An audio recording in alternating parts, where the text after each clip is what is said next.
Price the lord. ಕರ್ತನ ನಮಗೆ ಸ್ತೋತ್ರ ಉಂಟಾಗಲಿ. ಕರ್ತನ ಸುಂದರವಾದ ಈ ಸಮಯವನ್ನು ನಮ್ಮ ಜೀವಿತದಲ್ಲಿ ಒದಗಿಸಿಕೊಟ್ಟಿದ್ದಾನೆ. ಕಳೆದ ದಿನಗಳು ದೇವರು ಅದ್ಭುತವಾಗಿ ನಮ್ಮನ್ನು ಮುನ್ನಡೆಸಿಕೊಂಡು ನಾವು ನೋಡ್ತೇವೆ, ಈ ಲೋಕದಲ್ಲಿ ನಾನಾ ವ್ಯಾಧಿಗಳು, ನಾನಾ ರೀತಿಯ ಅಂಟುರೋಗಗಳು, ನಾನಾ ರೀತಿಯ ಹೌದು ಒಂದು ಆರ್ಥಿಕ ಪರಿಸ್ಥಿತಿಗಳು ಬರುವಾಗಲೂ ದೇವರು ತನ್ನ ಮಕ್ಕಳನ್ನು ಒಂದು ಭದ್ರತೆಯಲ್ಲಿ, ಆತನ ಕವಚದಲ್ಲಿ ಆತ ನಮ್ಮನ್ನು ಕಾಪಾಡಿಕೊಂಡು ಸುರಕ್ಷಿತವಾಗಿ ಈ ಹೊಸ ದಿನ ನಮ್ಮ ಜೀವಿತದಲ್ಲಿ ಒದಗಿಸಿಕೊಟ್ಟಿದ್ದಾನೆ. ನಾವು ಮೊದಲಾಗಿ ಕರ್ತನಿಗೆ ಸ್ತೋತ್ರ ಸಲ್ಲಿಸೋಣ. ನಾವು ಈ ಸಮಯದಲ್ಲಿ ನಾವು ಆರಾಧನೆಗೆ ಮುಂಚೆ ದೇವರ ವಾಕ್ಯದಿಂದ ಉತ್ತೇಜನಗೊಳ್ಳುವುದಾದರೆ 95ನೇ ಕೀರ್ತನೆಯಲ್ಲಿ ಈ ಕೀರ್ತನಗಾರನು ಅಲ್ಲಿ ಹೆಡ್ಡಿಂಗ್ ಹೀಗೆ ಓದುತ್ತೇವೆ, ದೇವರನ್ನು ವಿಶ್ವಾಸಪೂರ್ವಕವಾಗಿ ಆರಾಧಿಸುವುದು. ಆಮೇಲೆ ಅಲ್ಲಿ ಹೆಡ್ಡಿಂಗ್ ಉಂಟು, ಹೀಗುಂಟು, ದೇವರನ್ನು ವಿಶ್ವಾಸಪೂರ್ವಕವಾಗಿ ಆರಾಧಿಸುವುದು. ನಾವು ನೋಡ್ತೇವೆ ಯಾವ ರೀತಿ ಆರಾಧನೆ ಮಾಡಬೇಕಂತೆ, ವಿಶ್ವಾಸ, ಪರಿಪೂರ್ಣವಾದ ವಿಶ್ವಾಸ, ಪರಿಪೂರ್ಣವಾದ ಒಂದು ಭರವಸೆ ಉಳ್ಳವರಾಗಿ ನಾವು ಆತನು ಆರಾಧನೆ ಮಾಡಬೇಕೆಂಬುದು ನೋಡ್ತೇವೆ.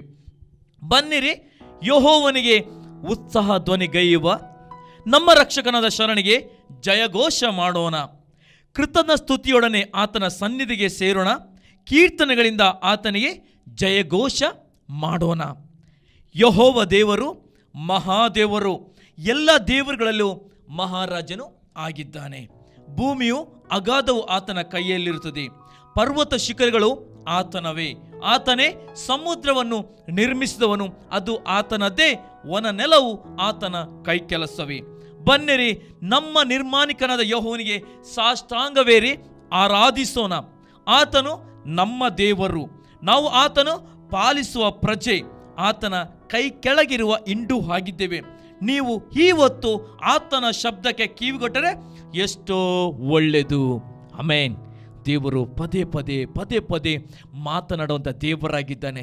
ಆತನಿಗೆ ಹೇಳ್ತು, ಆತನು ಒಂದೇ ಬಯಸ್ತಾನೆ, ಆತನಿಗೆ ಒಂದು ಪರಿಪೂರ್ಣವಾದ ಆರಾಧನೆ ಬೇಕು, ಒಂದು ಭರವಸೆ ಉಳ್ಳ ಆರಾಧನೆ, ಒಂದು ವಿಶ್ವಾಸಪೂರ್ವಕವಾದ ಆರಾಧನೆ ದೇವರು ಬಯಸುತ್ತಾನೆ. ಅದಕ್ಕೆ ದೇವರು ವಾಕ್ಯ ಹೇಳ್ತದೆ, ಬನ್ನಿರಿ, ನಮ್ಮ ನಿರ್ಮಾಣಿಕದ ಯೆಹೋವನಿಗೆ ಸಾಷ್ಟಾಂಗವೇರಿ ಆರಾಧನೆ ಮಾಡೋಣ. ನಾವು ನೋಡ್ತೇವೆ, ಹಳೆ ಒಡಂಬಡಿಕೆಯವರು, ನಾವು ದೇವರು ಅವ್ರಿಗೆ ಹೇಳಿದ್ರು ಕಾನಾನ್ ದೇಶ ಕೊಡುತ್ತೇನೆ ಎಂಬುದು, ದೇವರು 40 ವರ್ಷ ಅವರ ಮೇಲೆ ಬೇಸರಗೊಂಡನೆಂಬುದು ವಾಕ್ಯದಲ್ಲಿ ನೋಡ್ತೇವೆ. ಯಾಕೆ ದೇವರು ಬೇಸರಗೊಳ್ಳುತ್ತಾರೆ? ಯಾಕೆ? ಹೌದು, ಅವರಿಗೆ ಗೊತ್ತಿತ್ತು, ನಮಗೆ ಗೊತ್ತುಂಟು, ನಮ್ಮ ದೇವರು ಜೀವಂತುಳ್ಳ ದೇವರು, ನಮ್ಮ ದೇವರು ನಮ್ಮ ಕಣ್ಣೀರು ನೋಡುವಂಥ ದೇವರೆಂದು ಗೊತ್ತುಂಟು. ಆದರೆ ಯಾವಾಗ ಮನಪೂರ್ವಕವಾಗಿ ನಾವು ಆರಾಧನೆ ಮಾಡೋದಿಲ್ಲವೋ ಅದು ದೇವರಿಗೆ ಬೇಸರ ಆಗ್ತದೆ. ಯಾಕಂದರೆ ದೇವರ ವಾಕ್ಯ ಹೇಳ್ತದೆ ಇಲ್ಲಿ, ಕೃತಜ್ಞ ಸ್ತುತಿಯೊಡನೆ ಆತನ ಸನ್ನಿಧಿಗೆ ಬರಬೇಕು. ನಾವು ಏನು ಮಾಡಬೇಕು? ಕೃತಜ್ಞತ ಸ್ತುತಿಯೊಡನೆ ಆತನ ಸನ್ನಿಧಿಗೆ ಬಂದು ನಾವು ಆತನ ಆರಾಧನೆ ಮಾಡೋದಾದ್ರೆ ದೇವರು ಮೆಚ್ಚುತ್ತಾನೆ. ಆತ ನಮ್ಮ ಹತ್ರ ಏನು ಕೇಳಲ್ಲಂತೆ, ನಮ್ಮ ಹೃದಯಪೂರ್ವಕವಾಗಿ ನಾವು ಪರಿಪೂರ್ಣವಾಗಿ ಆತನಿಗೆ ಸಾಷ್ಟಾಂಗವೇರಿ ನಾವು ಆತನ ನಾಮವನ್ನು ನಾವು ಘನಪಡಿಸುವುದಾದರೆ ದೇವರು ಒಬ್ಬೊಬ್ಬರ ಜೀವಿತದಲ್ಲಿ ಆತನ ಯೋಚನೆಯನ್ನು, ಆತನ ಆ ಒಂದು ಕರೆದಂಥ ಉದ್ದೇಶವನ್ನು ಸಾಫಲ್ಯಪಡಿಸಲಿಕ್ಕೆ ಆತನು ಶಕ್ತನ ದೇವರಾಗಿದ್ದಾನೆ. ಅದಕ್ಕೋಸ್ಕರ ನಮ್ಮ ನಿರ್ಮಾಣಿಕನಾದ, ನಮ್ಮನ್ನು ಸೃಷ್ಟಿ ಮಾಡಿದ, ಸರ್ವ ಅಖಂಡವನ್ನು ಉಂಟು ಮಾಡಿದ ಆ ಜೀವಂತಳ ದೇವರ ಸನ್ನಿಧಾನಕ್ಕೆ ನಾವು ಈ ಸಮಯದಲ್ಲಿ ಬಂದಿದ್ದೇವೆ. ಪ್ರಿಯರೇ, ನೀವು ಮಾಧ್ಯಮದ ಮುಖಾಂತರ, ಯೂಟ್ಯೂಬ್ ಮುಖಾಂತರ, ಟೆಲಿವಿಷನ್ ಮುಖಾಂತರ ಅನೇಕ ಮನೆಯಲ್ಲಿ ನೋಡುತ್ತಿರಬಹುದು. ಆದರೆ ಪರಿಪೂರ್ಣವಾಗಿ ದೇವರ ಮೇಲೆ ವಿಶ್ವಾಸ ಇಡಿರಿ. ಪರಿಪೂರ್ಣವಾಗಿ ವಿಶ್ವಾಸಪೂರ್ವಕವಾಗಿ ಆತನ ಆರಾಧನೆ ಮಾಡಿ. ಒಂದೊಂದು ಕುಟುಂಬವು ಕರ್ತನಿಗೋಸ್ಕರ, ಒಂದೊಂದು ಕುಟುಂಬವು, ಒಬ್ಬ ವ್ಯಕ್ತಿಯತ್ತ ಜೀವಿತವು ಕರ್ತನಿಗೋಸ್ಕರ ಆತನು ಬದಲಿಸಲಿಕ್ಕೆ ಆತನ ಶಕ್ತನಾಗಿದ್ದಾನೆ. ಹಿಂದಿನ ಸ್ಥಿತಿ ಯಾವ ರೀತಿ ಉಂಟು ಯೋಚನೆ ಮಾಡಬೇಡಿ, ಆದರೆ ಇವತ್ತಿನ ದಿನದಲ್ಲಿ ದೇವರು ಎಲ್ಲ ಸ್ಥಿತಿಯನ್ನು ಚೇಂಜ್ ಮಾಡಲಿಕ್ಕೆ ನನ್ನ ದೇವರು ಶಕ್ತನಾಗಿದ್ದಾನೆ. ಅದಕ್ಕೋಸ್ಕರ ನಾವು ಪ್ರಾರ್ಥನೆ ಪೂರ್ವಕವಾಗಿ ಕರ್ತನ ಸನ್ನಿಧಾನದಲ್ಲಿ ನಮ್ಮನ್ನು ತಗ್ಗಿಸಿಕೊಂಡು ನಾವು ಈ ಸಮಯದಲ್ಲಿ ಆರಾಧನೆಗೆ ಹೋಗುವ. ಸ್ವರ್ಗ ನಮ್ಮ ತಂದೆ ದೇವರೇ, ನಿಮಗೆ ಸ್ತೋತ್ರ ಉಂಟಾಗಲಿ. ನೀನು ಸರ್ವವನ್ನು ಉಂಟು ಮಾಡಿದ ದೇವರು, ನಿನಗೆ ವಿಶ್ವಾಸಪೂರ್ವಕವಾದ ಆರಾಧನೆ ಬೇಕು. ನನ್ನನ್ನು ಆರಾಧಿಸುವವರು ಇಂಥವರೇ ಎಂಬುದು ಜಗತ್ತುತ್ಪದ ಮುಂಚೆ ಕ್ರಿಸ್ತನಲ್ಲಿ ಆರಿಸಿಕೊಂಡಂಥ ನಮ್ಮನ್ನು ದೇವ ನಾವು ತಗ್ಗಿಸಿಕೊಳ್ಳುತ್ತೇವೆ. ಸ್ವಾಮಿ, ನಮ್ಮೆಲ್ಲ ಬಲಹೀನತೆಗಳನ್ನು ತೆಗೆದುಹಾಕಿಕೊಂಡು ನಿನ್ನ ಆ ಬಲದಲ್ಲಿ, ನಿನ್ನ ಶಕ್ತಿಯಲ್ಲಿ, ನಿನ್ನ ಆತ್ಮದಲ್ಲಿ ನಮ್ಮನ್ನು ತುಂಬಿಸು ಸ್ವಾಮಿ. ಹೃದಯಪೂರ್ವಕವಾಗಿ ನಿನ್ನ ಆರಾಧನೆ ಮಾಡಲಿಕ್ಕೆ ನಮ್ಮನ್ನು ಮುನ್ನಡೆಸು ಪವಿತ್ರಾತ್ಮನೇ. ಈ ಆರಾಧನೆ ನೋಡುವಂಥ ಒಂದು ಕುಟುಂಬದಲ್ಲೂ ಒಬ್ಬೊಬ್ಬರ ಜೀವಿತದಲ್ಲೂ ಸ್ವಾಮಿ ಒಂದು ವ್ಯತ್ಯಾಸವು, ಒಂದು ಅದ್ಭುತವು, ಒಂದು ಬದಲಾವಣೆಗಳು ಕಾಣಲ್ಪಡೋ ರೀತಿಯಲ್ಲಿ ಈ ಆರಾಧನೆಯ ಆ ಪವಿತ್ರತೆ ಮುಖಾಂತರ ದೇವ ನೀವು ಕಾರ್ಯ ಮಾಡು ಸ್ವಾಮಿ. ಪ್ರಾರಂಭದ ಕಡತನಕ್ಕೆಲ್ಲ ಯೇಸುವೆ ನಿಮ್ಮ ಕಾಳಗೆ ಒಪ್ಪಿಸಿಕೊಡ್ತೇವೆ. ಕೊನೆ ವಾಕ್ಯ ಭಾಗದಲ್ಲಿ ಸ್ವಾಮಿ ಒಬ್ಬರ ಜೀವಿತದಲ್ಲಿ ನೀವು ಮಾತಾಡಬೇಕಾಗಿ ಪ್ರಾರ್ಥಿಸಿಕೊಳ್ತೇವೆ. ಇದರ ಮುಖಾಂತರ ನಿನ್ನ ಮಹಿಮೆ ಒಂದು ಯೇಸು ಕ್ರಿಸ್ತ ನಾಮದಲ್ಲಿ ಪ್ರಾರ್ಥನೆ ಬಿಡುವಂತಂದಿ. ಆಮೆನ್. Praise the lord.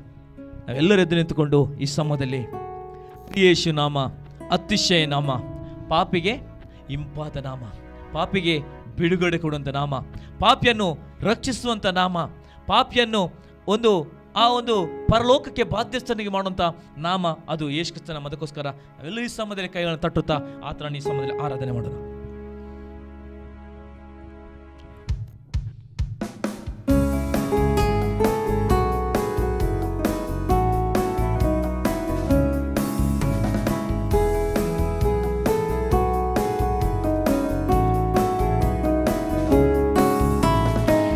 ಯೇಸು ನಾಮ ಅತಿಶಯ ನಾಮ, ಪಾಪಿಗೆ ಇಂಪದ ನಾಮ.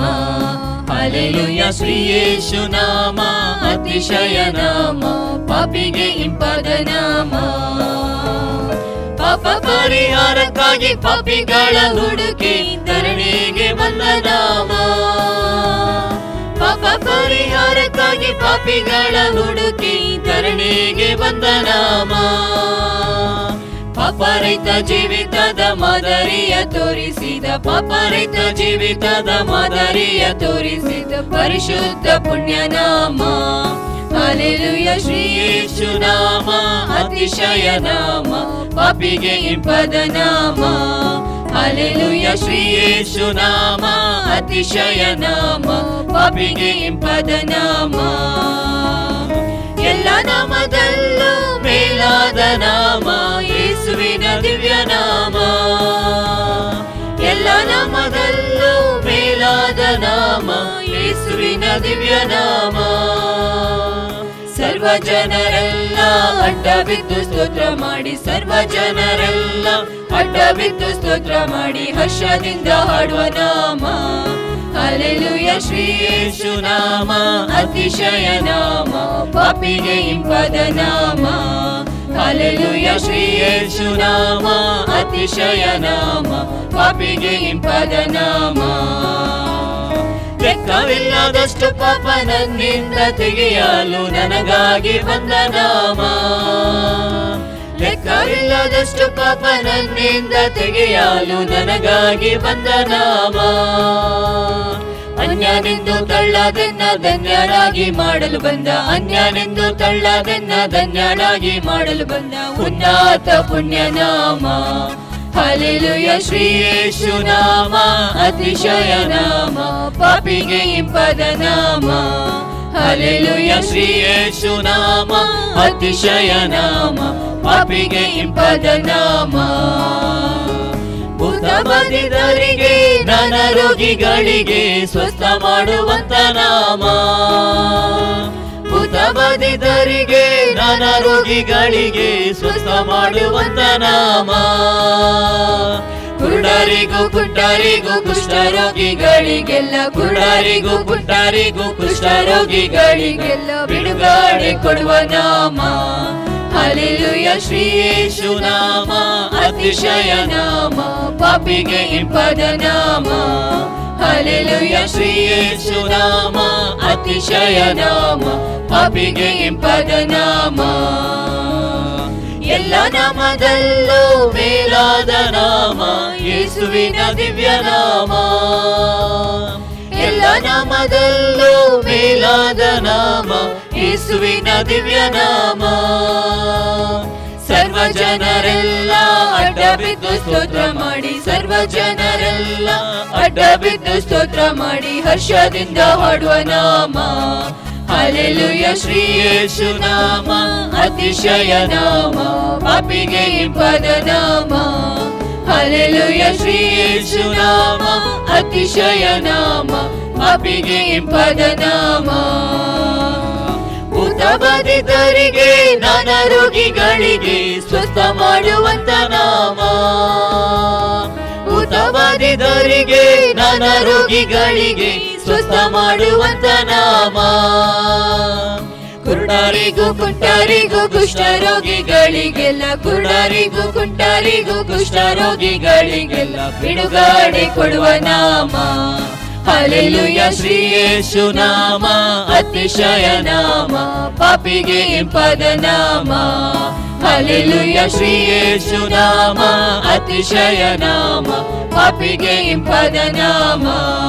ಹಲ್ಲೆಲೂಯ ಶ್ರೀ ಯೇಸು ನಾಮ ಅತಿಶಯ ನಾಮ, ಪಾಪಿಗೆ ಇಂಪಾದ ನಾಮ. ಹಲ್ಲೆಲೂಯ ಶ್ರೀ ಯೇಸು ನಾಮ ಅತಿಶಯ ನಾಮ, ಪಾಪಿಗೆ ಇಂಪಾದ ನಾಮ. ಓ ಥ್ಯಾಂಕ್ ಯು ಗಾಡ್ ಕರ್ತನೆಪ್ಪ. ಪಾಪಿಗೆ ಇಂಪಾದ ನಾಮ ಸ್ವಾಮಿ. ಹೌದು ಸ್ವಾಮಿ, ಎಲ್ಲ ನಾಮಕ್ಕಿಂತಲೂ ಅತಿ ಶ್ರೇಷ್ಠವಳು ಉನ್ನತೋಳ ನಾಮ ಅದು ನಿನ್ನ ನಾಮ ಸ್ವಾಮಿ. ಲೆಕ್ಕವಿಲ್ಲದಷ್ಟು ಪಾಪವನ್ನು ಕ್ಷಮಿಸುವಂಥ ನಾಮವಾಗಿದೆ ಕರ್ತನೆಪ್ಪ. ಅನ್ಯನೆಂದು ತಳ್ಳದನ ಧನ್ಯನಾಗಿ ಮಾಡಲು ಬಂದ ನಾಮವಾಗಿದೆ. ಭೂತ ಬಾಧಿತರಿಗೆ ನಾನಾ ರೋಗಿಗಳಿಗೆ ಸ್ವಾಮಿ ಬಿಡುಗಡೆ ಕೊಡುವಂಥ ನಾಮವಾಗಿದೆ. ಕುಂಟ್ರಿಗೂ ಕುರುಡ್ರಿಗೂ ದೇವ ಅದ್ಭುತ ಸ್ವಸ್ಥತೆಯನ್ನು ಕೊಡುವಂಥ ನಾಮವಾಗಿದೆ ಸ್ವಾಮಿ. ನಿನ್ನ ನಾಮದ ಅತಿಶಯ, ನಿನ್ನ ನಾಮದಲ್ಲಿರುವಂಥ ಸ್ವಾಮಿ ಒಂದು ಉತ್ಕೃಷ್ಟವಾದ ಮಹಿಮೆ ಸ್ವಾಮಿ. ದೇವ ನಿನಗೆ ಕೊಂಡಾಟವಾಗಲಿ ಪವಿತ್ರಾತ್ಮನೆ. ದೇವ ನಿನಗೆ ಸ್ತೋತ್ರ ಸಲ್ಲಿಸ್ತೇವೆ ಸ್ವಾಮಿ. ದೇವ ಇನ್ನೊಂದಾರ್ತಿ ದೇವ ನಿನ್ನ ಪ್ರಸನ್ನತೆಯಲ್ಲಿ ಅದು ಜೀವ ಉಂಟು ಕರ್ತನೆಪ್ಪ. ನಿನ್ನ ಪ್ರಸನ್ನತೆಯಲ್ಲಿ ಅದು ಸಮೃದ್ಧಿ ಉಂಟು ಸ್ವಾಮಿ. ನಿನ್ನ ಪ್ರಸನ್ನತೆಯಲ್ಲಿ ಅದು ಅನುಗ್ರಹವಾಗಿದೆ ಸ್ವಾಮಿ. ಯಾಕಂದರೆ ನಾವು ಕೇಳಿಕೊಂಡು ಬಂದಂಥ ಪ್ರಸಾದ ಅಲ್ಲ ಸ್ವಾಮಿ, ಅದು ನಿನ್ನ ಅನುಗ್ರಹದಿಂದ ಕೊಟ್ಟಂಥ ಪ್ರಸನ್ನತೆಯಾಗಿದೆ. ನಿನ್ನ ಪ್ರಸನ್ನತೆಯಲ್ಲಿ ಒಂದು ಪರಿಪೂರ್ಣವಾದ ಆರೋಗ್ಯ ಉಂಟು ಕರ್ತನೆಪ್ಪ. ಯಾಕಂದರೆ ಜೀವಕ್ಕಿಂತಲೂ ಅದು ಶ್ರೇಷ್ಠವುಳ್ಳ ಪ್ರಸನ್ನತೆ, ಆಕಾಶಕ್ಕಿಂತಲೂ ಅದು ನಿಲುಕದಂಥ ಪ್ರಸನ್ನತೆ ಸ್ವಾಮಿ. ದೇವ ನಾವು ಯೋಚನೆ ಮಾಡೋಕ್ಕಿಂತಲೂ ಅದು ಅಧಿಕವಾದ ಇರುವಂತ ಅದು ನಿನ್ನ ಪ್ರಸನ್ನತೆಯಾಗಿದೆ ದೇವ. ಅದಕ್ಕೋಸ್ಕರ ಈ ಸಮಯದಲ್ಲಿ ನಿನ್ನ ಪ್ರಸನ್ನತೆಯನ್ನು ಆತುಕೊಳ್ಳುತ್ತಾ ನಿನ್ನನ್ನು ಈ ಸಮಯದಲ್ಲಿ ನಿನ್ನನ್ನು ಆರಾಧನೆ ಮಾಡುತ್ತೇವೆ ಸ್ವಾಮಿ. Thank you God Jesus.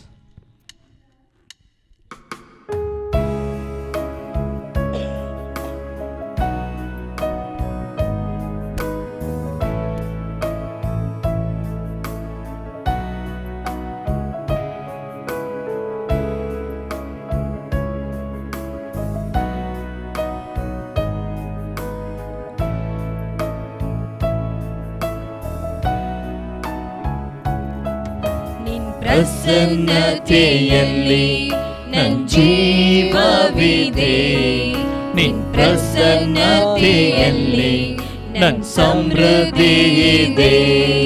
ನಿನ್ ಪ್ರಸನ್ನತೆಯಲ್ಲಿ ನನ್ನ ಅನುಗ್ರಹವಿದೆ. ನಿನ್ ಪ್ರಸನ್ನತೆಯಲ್ಲಿ ನನ್ನ ಆರೋಗ್ಯವಿದೆ. ನಿನ್ ಪ್ರಸನ್ನತೆಯಲ್ಲಿ ನನ್ ಜೀವವಿದೆ. ನಿನ್ ಪ್ರಸನ್ನತೆಯಲ್ಲಿ ನನ್ ಸಮೃದ್ಧಿ ಇದೆ. ನಿನ್ ಪ್ರಸನ್ನತೆಯಲ್ಲಿ ನನ್ನ ಅನುಗ್ರಹವಿದೆ. ನಿನ್ ಪ್ರಸನ್ನತೆಯಲ್ಲಿ ನನ್ನ ಆರೋಗ್ಯವಿದೆ. ಪ್ರಸನ್ನತೆ ಪ್ರಸನ್ನತೆ ಪ್ರಸನ್ನತೆ ಇನ್ನೂ ಅಧಿಕವಾಗಿ ಬೇಕು. ಪ್ರಸನ್ನತೆ ಪ್ರಸನ್ನತೆ ಪ್ರಸನ್ನತೆ ಇನ್ನೂ ಅಧಿಕವಾಗಿ ಬೇಕು. ನಿನ್ನ ಪ್ರಸನ್ನತೆಯೇ ನನ್ನ ಹಡಗುತ್ತಾಣ. ನೀನಿಲ್ಲದೆ ನಾ ಬಾಳಲಾರೆನು. ನಿನ್ನ ಪ್ರಸನ್ನತೆಯೇ ನನ್ನ ಹಡಗುತ್ತಾಣ. ನೀನಿಲ್ಲದೆ ನಾ ಬಾಳಲಾರೆನು. ಜೀವಕ್ಕಿಂತ ಶ್ರೇಷ್ಠವು ನಿನ್ನ ಪ್ರೇಮವು. ಆಕಾಶಕ್ಕಿಂತ ಉನ್ನತ ನಿನ್ನ ಕೃಪೆಯು. ಜೀವಕ್ಕಿಂತ ಶ್ರೇಷ್ಠವು ನಿನ್ನ ಪ್ರೇಮವು. ಆಕಾಶಕ್ಕಿಂತ ಉನ್ನತ ನಿನ್ನ ಕೃಪೆಯು. ಅಲ್ಪನ ಮೇಲೆತ್ತುವುದು ನಿಂದೆಯು, ಅದ್ಭುತವ ಮಾಡುವುದು ನಿನ್ನ ಕರುಣೆಯು. ಅಲ್ಪನ ಮೇಲೆತ್ತುವುದು ನಿಂದೆಯು, ಅದ್ಭುತವ ಮಾಡುವುದು ನಿನ್ನ ಕರುಣೆಯು. ಪ್ರಸನ್ನತೆ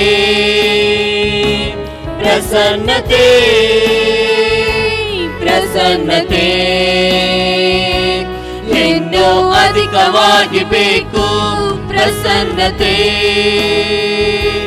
ಪ್ರಸನ್ನತೆ ಪ್ರಸನ್ನತೆ ಇನ್ನೂ ಅಧಿಕವಾಗಿ ಬೇಕು.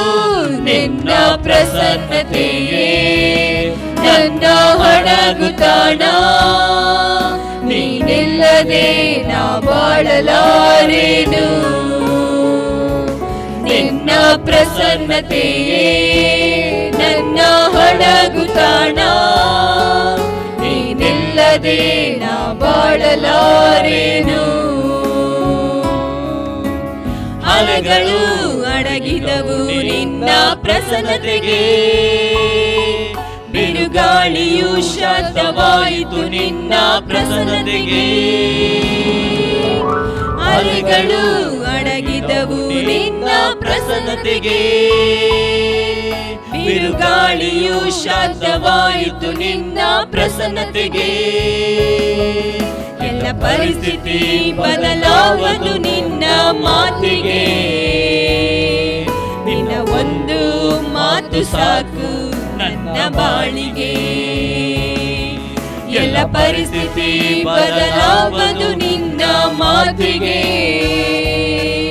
ನಿನ್ನ ಒಂದು ಮಾತು ಸಾಕು ನನ್ನ ಬಾಳಿಗೆ. ಪ್ರಸನ್ನತೆ ಪ್ರಸನ್ನತೆ ಪ್ರಸನ್ನತೆ ಇನ್ನೂ ಅಧಿಕವಾಗಿ ಬೇಕು. ಪ್ರಸನ್ನತೆ ಪ್ರಸನ್ನತೆ ಪ್ರಸನ್ನತೆ ಇನ್ನೂ ಅಧಿಕವಾಗಿ ಬೇಕು. ನಿನ್ನ ಪ್ರಸನ್ನತೆಯೇ ನನ್ನ ಹಡಗು ತಾಣ, ನೀನಿಲ್ಲದೆ ನಾ ಬಾಳಲಾರೆನು. ನಿನ್ನ ಪ್ರಸನ್ನತೆಯೇ ನನ್ನ ಹಡಗು ತಾಣ, ನೀನಿಲ್ಲದೆ ನಾ ಬಾಳಲಾರೆನು. ಜೀವಕ್ಕಿಂತ ಶ್ರೇಷ್ಠವು ನಿನ್ನ ಪ್ರೇಮವು, ಆಕಾಶಕ್ಕಿಂತ ಉನ್ನತ ನಿನ್ನ ಕೃಪೆಯು. ಜೀವಕ್ಕಿಂತ ಶ್ರೇಷ್ಠವು ನಿನ್ನ ಪ್ರೇಮವು, ಆಕಾಶಕ್ಕಿಂತ ಉನ್ನತ ನಿನ್ನ ಕೃಪೆಯು. ಅಲ್ಪನ ಮೇಲೆತ್ತುವುದು ನಿಂದೆಯು, ಅದ್ಭುತವ ಮಾಡುವುದು ನಿನ್ನ ಕರುಣೆಯು. ಅಲ್ಪನ ಮೇಲೆತ್ತುವುದು ನಿಂದೆಯು, ಅದ್ಭುತವ ಮಾಡುವುದು ನಿನ್ನ ಕರುಣೆಯು. ಪ್ರಸನ್ನತೆ ಪ್ರಸನ್ನತೆ ಪ್ರಸನ್ನತೆ ಇನ್ನೂ ಅಧಿಕವಾಗಿ ಬೇಕು. ಪ್ರಸನ್ನತೆ ಪ್ರಸನ್ನತೆ ಪ್ರಸನ್ನತೆ ಇನ್ನೂ ಅಧಿಕವಾಗಿ ಬೇಕು. ನಿನ್ನ ಪ್ರಸನ್ನತೆಯೇ ನನ್ನ ಹಡಗು ತಾಣ, ನೀನಿಲ್ಲದೆ ನಾ ಬಾಳಲಾರೆನು. ನಿನ್ನ ಪ್ರಸನ್ನತೆಯೇ ನನ್ನ ಹಡಗು ತಾಣ, ನೀನಿಲ್ಲದೆ ನಾ ಬಾಳಲಾರೆನು. ನಿನ್ನ ಪ್ರಸನ್ನತೆಯಲ್ಲಿ ನನ್ನ ಜೀವವಿದೆ, ನಿನ್ನ ಪ್ರಸನ್ನತೆಯಲ್ಲಿ ನನ್ನ ಸಮೃದ್ಧಿ ಇದೆ. ನಿನ್ನ ಪ್ರಸನ್ನತೆಯಲ್ಲಿ ನನ್ನ ಅನುಗ್ರಹವಿದೆ. ನಿನ್ ಪ್ರಸನ್ನತೆಯಲ್ಲಿ ನನ್ನ ಆರೋಗ್ಯವಿದೆ. ನಿನ್ ಪ್ರಸನ್ನತೆಯಲ್ಲಿ ನನ್ನ ಜೀವವಿದೆ. ನಿನ್ ಪ್ರಸನ್ನತೆಯಲ್ಲಿ ನನ್ನ ಸಮೃದ್ಧಿ ಇದೆ. ನಿನ್ ಪ್ರಸನ್ನತೆಯಲ್ಲಿ ನನ್ನ ಅನುಗ್ರಹವಿದೆ. ನಿನ್ ಪ್ರಸನ್ನತೆಯಲ್ಲಿ ನನ್ನ ಆರೋಗ್ಯವಿದೆ. ಪ್ರಸನ್ನತೆ ಪ್ರಸನ್ನತೆ ಪ್ರಸನ್ನತೆ ಇನ್ನು ಅಧಿಕವಾಗಿ ಬೇಕು. ಪ್ರಸನ್ನತೆ ಪ್ರಸನ್ನತೆ ಪ್ರಸನ್ನತೆ ಇನ್ನು ಅಧಿಕವಾಗಿ ಬೇಕು. ನಿನ್ನ ಪ್ರಸನ್ನತೆ ನನ್ನ ಹೊಡಗು ತಾಣ. ನೀನಿಲ್ಲದೆ ನಾ ಬಾಳಲಾರೆನು. ನಿನ್ನ ಪ್ರಸನ್ನತೆ ನನ್ನ ಹೊಡಗು ತಾಣ.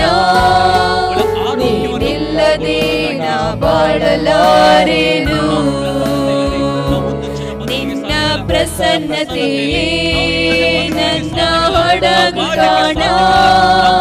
ನೀನಿಲ್ಲದೆ ನಾ ಬಾಳಲಾರೆನು.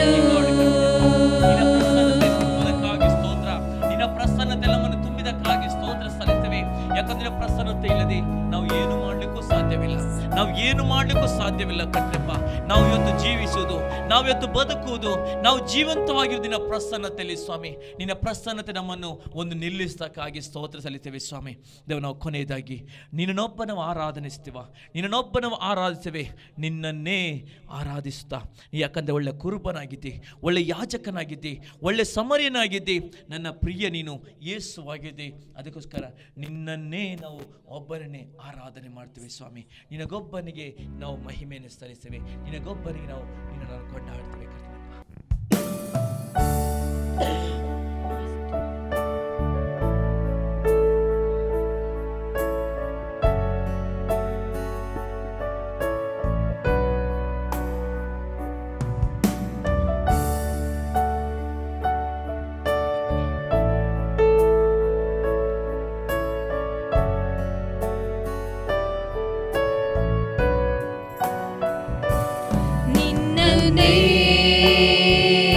ಆರಾಧಿಸುವೆ,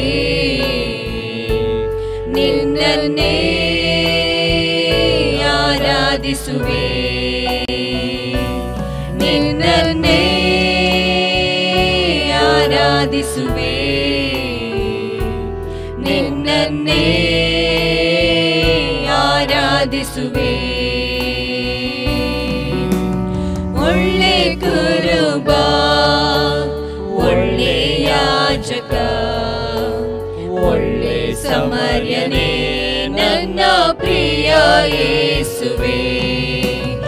ಒಳ್ಳೆ ಕುರುಬ, ಒಳ್ಳೆ ಯಾಜಕ, ಒಳ್ಳೆ ಸಮರ್ಯನೇ ನನ್ನ ಪ್ರಿಯ ಯೇಸುವೆ. ನಿನ್ನನ್ನೇ ಆರಾಧಿಸುವೆ, ನಿನ್ನನ್ನೇ ಆರಾಧಿಸುವೆ, ನಿನ್ನನ್ನೇ ಆರಾಧಿಸುವೆ, ನಿನ್ನನ್ನೇ ಆರಾಧಿಸುವೆ. ತಪ್ಪಿ ಹೋದ ನನ್ನನ್ನು ಹುಡುಕಿ ರಕ್ಷಿಸಿದೆ, ಜೀವ ಮಾರ್ಗದಲ್ಲಿಯೇ ನನ್ನನ್ನು ನೀ ನಡೆಸಿದೆ. ತಪ್ಪಿ ಹೋದ ನನ್ನನ್ನು ಹುಡುಕಿ ರಕ್ಷಿಸಿದೆ, ಜೀವ ಮಾರ್ಗದಲ್ಲಿಯೇ ನನ್ನನ್ನು ನೀ ನಡೆಸಿದೆ. ನಿನ್ನನ್ನೇ ಆರಾಧಿಸುವೆ, ನಿನ್ನನ್ನೇ ಆರಾಧಿಸುವೆ, ನಿನ್ನನ್ನೇ ಆರಾಧಿಸುವೆ ನಿನ್ನನ್ನೇ ಆರಾಧಿಸುವೆ ಜೀವ ಜಲ ಯಾಜಕ ಜೀವ ರೊಟ್ಟಿ ಯಾಜಕ ಜೀವ ನೀಡಿದ ಯಾಜಕ ಜೀವಿಸುವೆ ನಿನ್ನಲ್ಲೇ ಜೀವ ಜಲ ಯಾಜಕ ಜೀವ ರೊಟ್ಟಿ ಯಾಜಕ ಜೀವ ನೀಡಿದ ಯಾಜಕ ಜೀವಿಸುವೆ ನಿನ್ನಲ್ಲೇ ನಿನ್ನನ್ನೇ ಆರಾಧಿಸುವೆ ನಿನ್ನನ್ನೇ ಆರಾಧಿಸುವೆ ನಿನ್ನನ್ನೇ ಆರಾಧಿಸುವೆ ನಿನ್ನನ್ನೇ ಆರಾಧಿಸುವೆ ದಾಯೆ ತೋರುವ ಸಮರ್ಯನೆ ಗಾಯ ಕಟ್ಟುವ ಸಮರ್ಯನೆ ಗುಣಪಡಿಸುವ ಸಮರ್ಯನೆ ಗುಣ ಹೊಂದುವೆ ನಿನ್ನಲ್ಲೇ ದಾಯೆ ತೋರುವ ಸಮರ್ಯನೆ ಗಾಯ ಕಟ್ಟುವ ಸಮರ್ಯನೆ ಗುಣಪಡಿಸುವ ಸಮರ್ಯನೆ ಗುಣ ಹೊಂದುವೆ ನಿನ್ನಲ್ಲೇ ನಿನ್ನನ್ನೇ ಆರಾಧಿಸುವೆ ನಿನ್ನನ್ನೇ ಆರಾಧಿಸುವೆ ನಿನ್ನನ್ನೇ ಓ ಕರ್ತನಪ್ಪ ನಾವು ಆರಾಧಿಸ್ತೇವೆ ಸ್ವಾಮಿ ದೇವೋದು ಸ್ವಾಮಿ ನೀನು ನಮ್ಮ ಮಧ್ಯದಕ್ಕಾಗಿ ಸ್ತೋತ್ರ ನೀನು ಒಳ್ಳೆ ಕುರುಬ ಒಳ್ಳೆ ಯಾಜಕ ಒಳ್ಳೆ ನಮ್ಮನ್ನು ಸ್ವಾಮಿ ಮುನ್ನಡೆಸುವಂತ ದೇವರಾಗಿದೆ ಕರ್ತನಪ್ಪ ನಮ್ಮ ಒಡೆಯನು ನಮ್ಮ ರಾಜನು ನಮ್ಮ ತಂದೆ ಆಗಿದೆ ಕರ್ತನಪ್ಪ ನಿನ್ನ ಗೊಪ್ಪನಿಗೆ ಆರಾಧನೆ ಮಾಡುತ್ತೇವೆ ಸ್ವಾಮಿ ನಿನ್ನ ಗೊಪ್ಪನಿಗೆ ಘನತೆಯನ್ನು ಸಲ್ಲಿಸ್ತೇವೆ ಸ್ವಾಮಿ ಯಾಕಂದ್ರೆ ಸ್ವಾಮಿ ನೀನು ಯಾರು ನಿನ್ನನ್ನು ಆರಾಧಿಸ್ತಾರೋ ಸ್ವಾಮಿ ದೇವ ತನ್ನ ಆ ಶರೀರ ಆತ್ಮ ಪ್ರಾಣವನ್ನು ನಿಮ್ಮ ಒಡೆತನಕ್ಕೆ ಒಪ್ಪಿಸಿ ಕೊಡ್ತಾರೆ ಸ್ವಾಮಿ ದೇವ ಅವರ ಆರಾಧನೆ ಮೆಚ್ಚುವಂತದ್ದಾಗಿದೆ ಕರ್ತನಪ್ಪ ಯೇಸುವೇ ಅಬ್ರಾಮನ ಆರಾಧನೆ ಮೆಚ್ಚಿದೆ ಸ್ವಾಮಿ ದೇವ ಹೌದು ಸ್ವಾಮಿ ದಾವೀದನ ಆರಾಧನೆ ಮೆಚ್ಚಿದಂತ ದೇವರು ಕರ್ತನಪ್ಪ ದೇವತ್ತು ನಮ್ಮ ಆರಾಧನೆಯಲ್ಲಿ ನಿನ್ನ ಮಹಿಮೆಯನ್ನು ನುಡಿಸತಕ್ಕಾಗಿ ಸ್ತೋತ್ರ ಸಲ್ಲಿತೇವೆ ನಮ್ಮ ಆರಾಧನೆ ಸ್ವಾಮಿ ದೇವ ನೀನು ಮೆಚ್ಚಿದಕ್ಕಾಗಿ ಸ್ತೋತ್ರ ಸಲ್ಲಿತೇವೆ ಕರ್ತನಪ್ಪ ಯಾಕಂದ್ರೆ ವಾಕ್ಯ ಹೇಳ್ತದೆ ಸ್ವಾಮಿ ದೇವ ನಮ್ಮ ನಿರ್ಮಾಣಿಕನಿಗೆ ಸ್ತುತಿ ಸ್ತೋತ್ರಗಳ ಯಜ್ಞವನ್ನು ಸಮರ್ಪಣೆ ಮಾಡಿರಿ ಎಂಬುದು ಆತನೊಬ್ಬನೇ ಸ್ತುತಿ ಸ್ತೋತ್ರಕ್ಕೆ ಯೋಗ್ಯನ ದೇವರೆಂಬುದು ದೇವ ನಿನ್ನನ್ನು ಸಾಷ್ಟಾಂಗವಿರಿ ನಮ್ಮನ್ನು ಪರಿಪೂರ್ಣ ಒಪ್ಪಿಸಿಕೊಟ್ಟು ಆರಾಧಿಸ್ತೇವೆ ನಿನ್ನ ಆ ಪ್ರಸನ್ನತೆ ನಮ್ಮ ತುಂಬಿದಕ್ಕಾಗಿ ಸ್ತೋತ್ರ ನಿನ್ನ ಬಲದಲ್ಲಿನ ಶಕ್ತಿ ನಮ್ಮನ್ನು ನಡೆಸತಕ್ಕಾಗಿ ಸ್ತೋತ್ರ ದೇವ ನೀನು ಮಹಿಮೆ ಯೇಸು ಕ್ರಿಸ್ತ ನಾಮದಲ್ಲಿ ಪ್ರಾರ್ಥನೆ ಬೇಡೋ ನೀನೇನು ತಂದೆಯೇ amen amen hallelujah praise the lord ದೇವರ ನಮಗೆ ಸ್ತೋತ್ರವಾಗಲಿ ನಿಮ್ಮೆಲ್ಲರನ್ನು ಯೇಸು ಕ್ರಿಸ್ತನ ನಾಮದಲ್ಲಿ ನಾನು ಸ್ವಾಗತಿಸ್ತೇನೆ ನಿಮ್ಮೆಲ್ಲರಿಗೂ ಈ ಕ್ರಿಸ್ಮಸ್ ಹಬ್ಬದ ಶುಭಾಶಯಗಳನ್ನು ನಿಮಗೆ ನಾನು ಹೇಳುವನಾಗಿದ್ದೇನೆ ನಾವು ಪ್ರಾರ್ಥನೆ ಮಾಡೋಣ ತಂದೆ ದೇವರೇ ಯೇಸು ಕ್ರಿಸ್ತನ ನಾಮದಲ್ಲಿ ನನ್ನ ಸನ್ನಿಧಾನಕ್ಕೆ ನಾವು ಬಂದಿದ್ದೇವೆ ನಾವು ಧ್ಯಾನ ಮಾಡ್ತಾ ಈ ಸಂದೇಶವನ್ನು ಪವಿತ್ರಾತ್ಮನಲ್ಲಿ ಅಭಿಷೇಕಿಸು ಪವಿತ್ರಾತ್ಮನೆ ನಾನು ನಿನ್ನನ್ನು ಸ್ವಾಗತಿಸ್ತೇನೆ ನೀನು ನಮ್ಮ ಒಳ್ಳೆಯ ಬೋಧಕನಾಗಿಕೊಂಡು ಈ ಸಂದೇಶ ಮೂಲಕ ನಿನ್ನ ಜನ ಸಂಗಡ ಮಾತನಾಡು ಪವಿತ್ರಾತ್ಮನೆ ಇವಾಗ ಕೇಳುವ ಪ್ರತಿಯೊಬ್ಬರ ಆತ್ಮಗಳಿಗೆ ಜೀವವನ್ನು ಪಶ್ಚಾತ್ತಾಪವನ್ನು ರಕ್ಷಣೆಯ ಆ ನಿರೀಕ್ಷೆಯನ್ನು ಕೊಡಬೇಕೆಂದು ನಾನು ಬೇಡಿಕೊಳ್ಳುತ್ತೇನೆ ಯೇಸು ಕ್ರಿಸ್ತ ನಾಮದಲ್ಲಿ ಆಮೇನ್. ಇವತ್ತು ಧ್ಯಾನ ಮಾಡ್ತೇವೆ ತಿಮೋತಿಗೆ ಬರೆದ ಮೊದಲನೇ ಪತ್ರಿಕೆ ಅದರಲ್ಲಿ 1ನೇ ಅಧ್ಯಾಯದಲ್ಲಿ 15-17 ವಾಕ್ಯ. First Timothy chapter 1 verse 15 to 17 verse.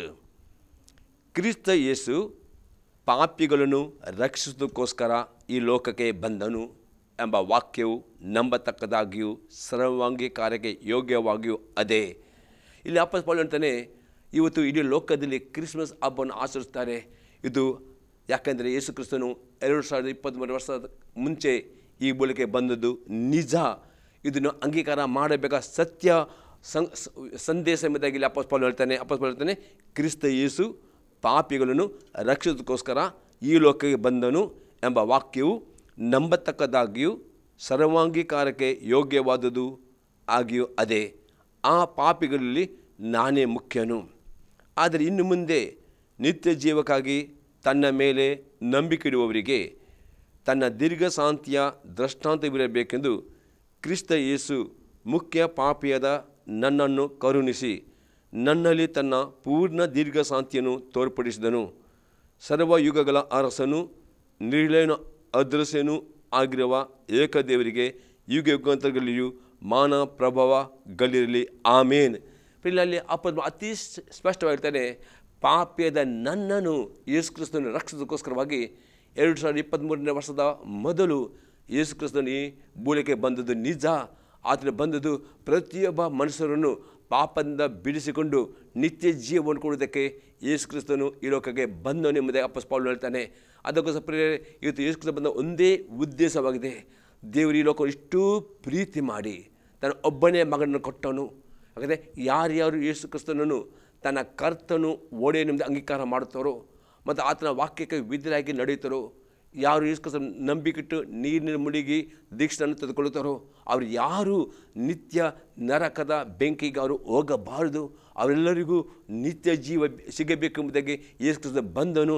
ಈ ಸಂದೇಶವನ್ನು, ಈ ಮಾತನ್ನು ನಂಬುವವರು ಅಂಗೀಕಾರ ಮಾಡಬೇಕೆಂದು ಅಪೊಸ್ತಲ ಪೌಲನು ಹೇಳ್ತಾನೆ. ಮತ್ತು ಆತನು ಹೇಳ್ತಾನೆ, ಆ ಅಪೊಸ್ತಲ ಪೌಲನು ಯೇಸು ಕ್ರಿಸ್ತನನ್ನು ನಂಬಿಕೆಡುವ ಮುಖಾಂತರ, ಆತನ ಅಂಗೀಕಾರ ಮಾಡುವ ಮುಖಾಂತರ ಆತನು ಪಾಪಿಯಾಗಿದ್ದ ಆ ಸೌಲನನ್ನು ದೇವರು ಪೌಲನ್ನು ಮಾಡಿ ಅದು ರಕ್ಷಣೆ ಕೊಟ್ಟು ಆಗಿದೆ. ಇವತ್ತು ಪ್ರೇರೆ ದೇವರ ಆತ್ಮನ ಇವತ್ತು ಹೇಳ್ತಾನೆ, ಇವತ್ತು ಅನೇಕರು ಪ್ರೇರೆ ಇವತ್ತು ನಾವು ಕ್ರಿಸ್ಮಸ್ ಹಬ್ಬವನ್ನು ಈ ಇಡೀ ಲೋಕವನ್ನು ನಾವು ಸಂಭ್ರಮ ಮಾಡ್ತೇವೆ.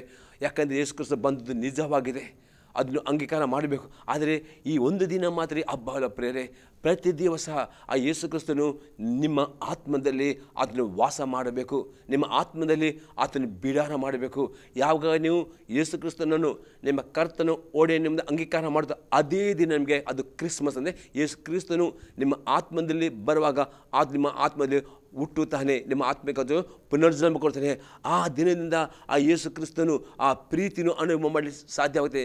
ಆ ದಿನದಿಂದ ಯೇಸು ಕ್ರಿಸ್ತನು ನಿಮಗೆ ಆ ಪರಲೋಕದ ನಿರೀಕ್ಷೆಯನ್ನು ಕೊಡುವನಾಗಿದೆ.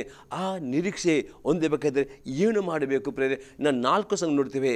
ನೀವು ನಿತ್ಯ ಜೀವ, ಆ ಪರಲೋಕದ ಆ ಒಂದು ನಿತ್ಯ ಜೀವ ಅಥವಾ ರಕ್ಷಣೆ ಹೊಂದಬೇಕಾದ್ರೆ 4 ಸಂಗತಿಗಳು ಮಾಡುವುದು ಅತಿ ಅಗತ್ಯವಾಗಿದೆ. ಒಂದನೇ ಸಂಗತಿ ಆಗಿದೆ, ಯೇಸು ಕ್ರಿಸ್ತನನ್ನು ಅಂಗೀಕಾರ ಮಾಡುವವರು ಆಗಬೇಕು. 2ನೇ ಸಂಗತಿ ಆಗಿದೆ, ದಿನಾಳನ್ನು ಪ್ರಾರ್ಥನೆ ಮಾಡುವರಾಗಬೇಕು. 3ನೇ ಸಂಗತಿ ಆಗಿದೆ, ಕ್ರಿಸ್ತನ ಸಭೆಯನ್ನು ಬಿಟ್ಟು ಪಡೆದ ಆ ಸಭೆಯಲ್ಲಿ ಅನ್ಯತೆಯನ್ನು ಇಟ್ಟುವವರಾಗಬೇಕು. 4ನೇ ಸಂಗತಿ ಆಗಿದೆ, ಕಡೆ ತನಕ ನಂಬಿಕೆಯಲ್ಲಿ ದೃಢವಾಗಿ ನಿಲ್ಲುವವರು ಆಗಬೇಕು. ಅದು ಮೊದಲನೇ ಸಂಗತಿ ನೋಡ್ತೇವೆ, ಯೇಸು ಕ್ರಿಸ್ತನನ್ನು ಅಂಗೀಕಾರ ಮಾಡೋದ್ರ ಬಗ್ಗೆ ನಾವು ನೋಡ್ತೇವೆ.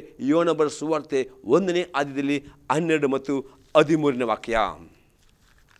John gospel 1:12 and 13. ಯಾರು ಆತನನ್ನು ಅಂಗೀಕರಿಸಿದರೋ, ಅಂದರೆ ಆತನ ಹೆಸರಿನಲ್ಲಿ ನಂಬಿಕಿಟ್ಟರೋ ಅವರಿಗೆ ದೇವರ ಮಕ್ಕಳಾಗುವ ಅಧಿಕಾರ ಕೊಟ್ಟನು. ಇವರು ರಕ್ತ ಸಂಬಂಧದಿಂದಾಗಲಿ ಕಾಮದಿಂದಾಗಲಿ ಪುರುಸಂಕಲ್ಪದಿಂದಾಗಲಿ ಹುಟ್ಟಿದವರಲ್ಲ, ದೇವರಿಂದಲೇ ಹುಟ್ಟಿದವರು. ಇಲ್ಲಿ ಯೋನನು ಹೇಳ್ತಾನೆ, ಯಾರ್ಯಾರು ಯೇಸು ಕ್ರಿಸ್ತನು ಈ ಭೂಲಕ್ಕೆ ಬಂದಿದ್ದಾನೆ, 2023ನೇ ವರ್ಷದ ಮೊದಲು ಈ ಭೂಮಿಗೆ ಬಂದಿದ್ದಾನೆ, ಈ ಮಾತು ನಂಬತಕ್ಕದ್ದು, ಈ ಸಂದೇಶ ಅಂಗೀಕಾರ ಮಾಡತಕ್ಕದ್ದು ಎಂಬುದನ್ನು ನಂಬಿಕೊಂಡು ಯೇಸುವೆ ನಿಮ್ಮ ಕರ್ತವ್ಯ, ನಿಮ್ಮ ಒಡೆಯ ನಿಮ್ಮದು ಅಂಗೀಕಾರ ಮಾಡ್ತಾರೋ ಅದೇ ಗಲಿ ದೇವರು ನಿಮಗೆ ದೇವರು ತನ್ನ ಮಕ್ಕಳಾಗುವ ಅಧಿಕಾರ ಕೊಡುತ್ತಾನೆ ಪ್ರೇರೆ. ಅಷ್ಟರ ತನಕ ನೀವು ಆತನ ಮಕ್ಕಳಾಗುವುದಿಲ್ಲ, ಅದರ ಮೊದಲು ಆತನ ಸೃಷ್ಟಿಗಳಾಗಿದೆ. ನೋಡಿದ್ರೆ ಲೋಕದಲ್ಲಿ ದೇವರು ಎಷ್ಟು ಕೋಟಿ ಜನರು ಸೃಷ್ಟಿ ಮಾಡಿ ಅವರೆಲ್ಲರೂ ಸೃಷ್ಟಿಗಳಾಗಿದ್ದಾರೆ. ಅದು ಯಾರ್ಯಾರು ಯೇಸು ಕ್ರಿಸ್ತನನ್ನು ನಂಬುತ್ತಾರೋ ಆತನ ಸುತ್ತ ಅಂಗೀಕಾರ ಅವರಿಗೆ ಮಾತ್ರ ದೇವರ ಮಕ್ಕಳಾಗುವ ಅಧಿಕಾರ ಯೇಸು ಕ್ರಿಸ್ತನು ಕೊಡುತ್ತಾನೆ ಎಂಬುದಾಗಲಿ ಯೇಸು ಕ್ರಿಸ್ತನು ಹೇಳ್ತಾನೆ ಪ್ರೆ. ಅದರ ಅರ್ಥ ಆಗುತ್ತೆ ಪ್ರೆ, ಯಾಕೆ ದೇವರ ಮಕ್ಕಳು ಮತ್ತು ಸೃಷ್ಟಿಯ ವ್ಯತ್ಯಾಸ ಎಂದರೆ, ಈ ಲೋಕದಲ್ಲಿ ಹುಟ್ಟಿದ ಪ್ರತಿಯೊಬ್ಬರು, ನಮ್ಮ ಪೂರ್ವಿಕದ ಆದಾಮನು ಪಾಪ ಮಾಡಿ ನಿಮಿತ್ತವಾಗಿ ಈ ಲೋಕದ ಹುಟ್ಟಿದ ಪ್ರತಿಯೊಬ್ಬರು ಅವರು ಹುಟ್ಟಿದಿಂದಲೇ ಅವರ ಪಾಪಿಗಳಾಗಿ ಹುಟ್ಟಿದ್ದಾರೆ. ಅದಕ್ಕೆ ರೋಮಾಪುರದವರಿಗೆ ಬರೆದ ಪತ್ರಿಕೆಯಲ್ಲಿ 6ನೇ ಅಧ್ಯಾಯದಲ್ಲಿ 23ನೇ ವಾಕ್ಯದಲ್ಲಿ ಬರೆಯಲ್ಪಟ್ಟಿದೆ, ಪಾಪವು ಕೊಡುವ ಸಂಬಳ ಮರಣ. ಪ್ರೇ, ಯಾರು ಯೇಸು ಕ್ರಿಸ್ತ ಅಂಗೀಕಾರ ಮಾಡದೆ ಸಾಯ್ತಾರೋ ಅವರು ನಿತ್ಯ ನರಕಕ್ಕೆ ಹೋಗ್ತಾರೆ. ಯಾಕೆಂದರೆ ಅವರು ಆದಾಮದಿಂದ ಹುಟ್ಟಿದ ಪ್ರತಿಯೊಬ್ಬರು ಪಾಪದಿಂದ ಹುಟ್ಟಿದರೆ ಆ ಪಾಪ ಕೊಡುವ ಸಂಬಳ ನಿತ್ಯ ನರಕ. ಆದರೆ ಯೇಸು ಕ್ರಿಸ್ತನು ಕೊಡುವ ಉಚಿತಾರ್ಥವರು ಅದು ನಿತ್ಯ ಜೀವ. ಆ ನಿತ್ಯ ಜೀವ ಎಂಬ ವರ ನಿಮಗೆ ಸಿಗಬೇಕಾದರೆ ನೀವು ಒಪ್ಪಿಕೊಳ್ಳಬೇಕು. ನೀವು ಪಾಪಿ ಎಂಬುದೇ ಆಗಬಹುದು. ನೀವು ಒಳ್ಳೆಯ ಜೀವಿತವನ್ನು ಜೀವಿಸಬಹುದು, ಅನೇಕ ದಾನ ಧರ್ಮಗಳು ಮಾಡಬಹುದು. ಅದು ದೇವರ ವಾಕ್ಯ ಇರ್ತದೆ. ನೀವು ಹುಟ್ಟಿದಿಂದಲೇ ತಾಯಿ ಗರ್ಭದಲ್ಲೇ ನೀವು ಪಾಪಿಯಾಗಿ ಹುಟ್ಟಿದ್ದೀರಿ. ಯಾಕಂದರೆ ನಮ್ಮ ಪೂರ್ವಿಕದ ಆದಾಮನು ಪಾಪ ಮಾಡಿ ನಿಮಿತ್ತಾಗಿ ಅದನ್ನ ಹುಟ್ಟಿದ ಪ್ರತಿಯೊಬ್ಬರು ಪಾಪಿಯಾಗಿ ಹುಟ್ಟಿದ್ದೀರಿ. ಆಗಬಹುದು ನೀವು ಕ್ರಿಶ್ಚಿಯನ್ ಕುಟುಂಬದಲ್ಲಿ ಹುಟ್ಟಬಹುದು, ಅದನ್ನು ಕ್ರಿಶ್ಚಿಯನ್ ಆಗುವುದಿಲ್ಲ ಪ್ರೇರೆ. ಯೇಸು ಕ್ರಿಸ್ತನು ಹೇಳ್ತಾನೆ ಪ್ರೇರೆ, ಅಪ್ಪಸ ಪೌಲ್ ಹೇಳ್ತಾನೆ ಪ್ರೇರೆ, ಯೇಸು ಕ್ರಿಸ್ತನು ಯೋನ ಬರೆಸುವಂತೆ 3ನೇ ಅಧ್ಯಾಯದಲ್ಲಿ 3ರಿಂದ 5ನೇ ವಾಕ್ಯದ ಹೀಗೆ ಹೇಳ್ತಾನೆ. ಜಾನ್ ಗಾಸ್ಪಲ್ ಚಾಪ್ಟರ್ 3 ವರ್ಸ್ 3-5, ನಾನು ನಿನಗೆ ನಿಜ ನಿಜವಾಗಿ ಹೇಳುತ್ತೇನೆ, ಒಬ್ಬನು ಹೊಸದಾಗಿ ಹುಟ್ಟಿದ್ದರೆ ಅವನು ದೇವರ ರಾಜ್ಯವನ್ನು ಕಾಣಲಾರನು ಅಂದನು. ನಿಕೋದೇಮನು ಆತನನ್ನು, ಮನುಷ್ಯನು ಮುದುಕನಾದ ಮೇಲೆ ಹುಟ್ಟುವುದು ಹೇಗೆ? ಅವನು ತನ್ನ ತಾಯ ಗರ್ಭದಲ್ಲಿ ತಿರುಗಿ ಸೇರಿ ಹುಟ್ಟುವುದಾದೀತೆ ಎಂದು ಕೇಳಿದನು. ಅದಕ್ಕೆ ಯೇಸು, ನಾನು ನಿನಗೆ ನಿಜ ನಿಜ ಹೇಳುತ್ತೇನೆ, ಒಬ್ಬ ನೀರಿನಿಂದಲೂ ಆತ್ಮನಿಂದಲೂ ಹುಟ್ಟದಿದ್ದರೆ ದೇವರಾಜ್ಯಕ್ಕೆ ಸೇರಲಾರನು. ಯೇಸು ಅತಿ ಸ್ಪಷ್ಟವಾಗಿ ಆ ನಿಕೋದೇಮನಿಗೆ ಹೇಳ್ತಾನೆ, ಹೊಸದಾಗಿ ಹುಟ್ಟದಿದ್ದರೆ ಅವನು ದೇವರಾಜ್ಯವನ್ನು ಕಾಣಲಾರನು. ಪ್ರೇರೆ ಪರಲೋಕ ರಾಜ್ಯವು ಕಾಣಬೇಕಾದರೆ ಅದನ್ನು ನೋಡಬೇಕಾದ್ರೆ ಹೊಸದಾಗಿ ಹುಟ್ಟಬೇಕು. ಇದರ್ಥ ಪ್ರೇರೆ ನಿಕೋದೇಮನಿಗೆ ಗೊತ್ತಾಗುವುದಿಲ್ಲ. ಆತನ ನಾನು ಮುದುಕನಾಗಿದ್ದೇನೆ, ಈಗ ಪುನಃ ಹೇಗೆ ತಾಯಿ ಗರ್ಭದಲ್ಲಿ ಹುಟ್ಟುವುದೇ? ಅದರ್ಥ ಪ್ರೇರೆ ಹೌದು, ಆದಾಮದಿಂದ ಹುಟ್ಟಿದ ಪ್ರತಿಯೊಬ್ಬರು ಪಾಪದಿಂದ ಹುಟ್ಟಿದ್ದಾರೆ. ಪಾಪದಿಂದ ಪ್ರತಿಯೊಬ್ಬರ ಮನಸ್ಸು ಆತ್ಮ ಸತ್ತು ಹೋಗಿದೆ. ಯಾವಾಗ ನೀವು ಯೇಸು ಕ್ರಿಸ್ತನು ನಿಮ್ಮ ಪಾಪಕ್ಕೋಸ್ಕರ ಕಲ್ವರಿ ಕ್ರೂಜಲ್ಲಿ ರಕ್ತ ಕೊಟ್ಟಿದ್ದಾನೆ, ಆತನು ಜೀವಂತವಾಗಿದ್ದಾನೆ, ಅದು ನಿಮಗೋಸ್ಕರ ತಂದೆಯ ಬಲಗಡೆಯಲ್ಲಿ ಕುಳಿತುಕೊಂಡು ಹಗಲು ರಾತ್ರಿ ನಿಮಗೋಸ್ಕರ ವಿಜ್ಞಾಪನೆ ಮಾಡುತ್ತಾನೆಂಬ ಈ ಸತ್ಯವನ್ನು, ಈ ಸಂದೇಶ ಅಂಗೀಕಾರ ಮಾಡುವುದಾದರೆ ಆವಾಗ ಯೇಸು ಕ್ರಿಸ್ತನು ನಿಮ್ಮ ಆತ್ಮದಲ್ಲಿ ಬರುತ್ತಾನೆ. ಆಗ ನಿಮ್ಮ ಸತ್ತ ಆತ್ಮಕ್ಕೆ ಹೊಸ ಜೀವ ಸಿಗ್ತದೆ. ಆ ಸತ್ತ ಆತ್ಮ ಪುನರ್ಜನ್ಮ ಹೋಗ್ತದೆ. ಅದುವೇ ಆಗಿದೆ ಹೊಸದಾಗಿ ಹುಟ್ಟುವುದು. ಆವಾಗ ಮಾತ್ರ ದೇವರ ರಾಜ್ಯ ನಿಮಗೆ ಕಾಣಲಿಕ್ಕೆ ಸಾಧ್ಯ ಉಂಟು ಪ್ರೇ. ಮತ್ತು ಪುನಃ ಯೇಸು ಕ್ರಿಸ್ತ ಹೇಳ್ತಾನೆ, ನಿನಗೆ ಸತ್ಯ ಹೇಳ್ತೇನೆ, ಒಬ್ಬ ನೀರಿನಿಂದಲೂ ಆತ್ಮದಲ್ಲಿ ಹುಟ್ಟದಿದ್ದರೆ ದೇವರ ರಾಜ್ಯ ಸೇರಲ್ಲ ಪ್ರೇ. ಅದರರ್ಥ ದೇವರ ವಾಕ್ಯವನ್ನು ಪ್ರೇ ನೀವು ಓದುವಾಗ, ದೇವರ ವಾಕ್ಯವನ್ನು ಧ್ಯಾನಿಸಿಕೊಂಡು ಈ ವಾಕ್ಯವನ್ನು ಸ್ವೀಕಾರ ಮಾಡುವಾಗ ಪ್ರೇ, ಈ ವಾಕ್ಯವು ಪ್ರೇ ನಿಮ್ಮ ಆತ್ಮಕ್ಕೆ ಜೀವವನ್ನು ಕೊಡುತ್ತದೆ ಪ್ರೇ. ಈ ವಾಕ್ಯದಲ್ಲಿ ಜೀವ ಉಂಟು. ಯೇಸು ಕ್ರಿಸ್ತನು ಅಂಗೀಕಾರ ಮಾಡಬೇಕು. ಅಷ್ಟೇ ಅಲ್ಲದೆ ಆತನ ನಂಬಿಕೊಂಡು ನೀರಿನಲ್ಲಿ ಮುಳುಗಿದಿಷ್ಟ ಅಂತ ಅಷ್ಟೇ ಅಲ್ಲದೆ ಆತನ ವಾಕ್ಯವನ್ನು ಕಡೆ ತನಕ ನೀವು ಕೈಕೊಂಡು ನಡೆಯುತ್ತಾರೆ ನಿಮಗೆ ನಿತ್ಯ ಮರಣ ಇಲ್ಲವಿಲ್ಲ, ನಿಮಗೆ ನಿತ್ಯ ಜೀವ ಉಂಟು ಎಂಬುದಾಗಿ ಪ್ರೇರೆ ಇಲ್ಲಿ ಯೇಸು ಕ್ರಿಸ್ತನು ಆ ನಿಕೋದೇಮನಿಗೆ ಹೇಳ್ತಾರೆ ಪ್ರೇ. ಇನ್ನೊಂದು ವಾಕ್ಯ ನೋಡ್ತೇವೆ ಪ್ರೇ, ಯೋಹನ ಬರೆದ ಸುವಾರ್ತೆ 6ನೇ ಅಧ್ಯಾಯದಲ್ಲಿ 48ರಿಂದ 54ನೇ ವಾಕ್ಯ ತನಕ. ನಿಜ ನಿಜವಾಗಿ ಹೇಳುತ್ತೇನೆ, ಜೀವ ಕೊಡುವ ರೊಟ್ಟಿ ನಾನೇ. ನಿಮ್ಮ ಹಿರಿಯರು ಅಡವಿಯಲ್ಲಿ ಮನ್ನ ತಿಂದರು ಸತ್ತು ಹೋದರು.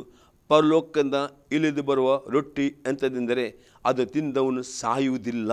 ಪ್ರೇಲಿಸ್ಕೊಂಡು ಅತಿ ಸ್ಪಷ್ಟವಾಗಿ ಶಿಷ್ಯರಿಗೆ, ನಿಮಗೆ ನಿಜ ನಿಜ ಹೇಳುತ್ತೇನೆ, ಪರಲೋಕದಿಂದ ಇಳಿದು ಬರುವ ರೊಟ್ಟಿ ಎಂತೆಂದರೆ ಅದನ್ನು ತಿಂದವನು ಸಾಯುವುದಿಲ್ಲ. ಅದರ್ಥ ಪ್ರೇರೆ ನೀವು ಯೇಸು ಕ್ರಿಸ್ತನನ್ನು ನಂಬಿಕೊಂಡು ಆತ ನಿಮ್ಮ ಹೃದಯ ಅಂಗೀಕಾರ ಮಾಡುವಾಗ ನಿಮ್ಮ ಆತ್ಮಕ್ಕೆ ಹೊಸ ಜನ್ಮ ಸಿಗ್ತದೆ. ಆನಂತರ ಪ್ರೇರೆ ದಿನಾಲು ಆತನ ವಾಕ್ಯ ಓದುವವರಾಗಬೇಕು. ಆ ವಾಕ್ಯವು ನಿಮಗೆ ಆತ್ಮಿಕ, ಅದು ರೊಟ್ಟಿಯಾಗಿದೆ. ಯೇಸು ಕ್ರಿಸ್ತನು ಆಗಿದ್ದಾನೆ ಪ್ರೇರೆ. ದಿನಾಲು ವಾಕ್ಯ ಓದುವಾಗ, ವಾಕ್ಯ ಧ್ಯಾನ ಮಾಡುವಾಗ ಯೇಸು ಕ್ರಿಸ್ತ ಜೀವವು ನಿಮ್ಮ ಆತ್ಮದಲ್ಲಿ ತುಂಬಲ್ಪಡುತ್ತದೆ. ಅದಕ್ಕೆ ಯೇಸು ಕ್ರಿಸ್ತನೇ, ನೀವು ಆತ್ಮದಲ್ಲಿ ಜೀವ ಇರಬೇಕಾದರೆ ನೀವು ಪರಲೋಕದ ಬಂದ ರೊಟ್ಟಿ ತಿನ್ನಬೇಕು. ಆ ಪೂರ್ವಿಕರಿಗೆ ಮನ್ನ ಕೊಟ್ಟರು, ಅವರು ಸತ್ತು ಹೋದರು. ಅದೇ ಪರಲೋಕದ ರೊಟ್ಟಿ ಯೇಸು ಕ್ರಿಸ್ತ ತಿಂದವನು ಅವನು ಎಂದಿಗೂ ಸಾಯುವುದಿಲ್ಲ ಎಂಬುದಾಗಿ ಇಲ್ಲಿ ಯೇಸು ಕ್ರಿಸ್ತನ ಶಿಷ್ಯರು ಹೇಳ್ತಾನೆ. ಮತ್ತು 51ನೇ ವಾಕ್ಯದ ಹೀಗೆ ಉಂಟು, ಪರಲೋಕದಿಂದ ಇಳಿದು ಬರುವ ಜೀವವುಳ್ಳ ರೊಟ್ಟಿಯು ನಾನೇ. ಈ ರೊಟ್ಟಿಯನ್ನು ಯಾವನೋ ತಿಂದರೆ ಅವನು ಸದಾಕಾಲ ಬದುಕೋನು.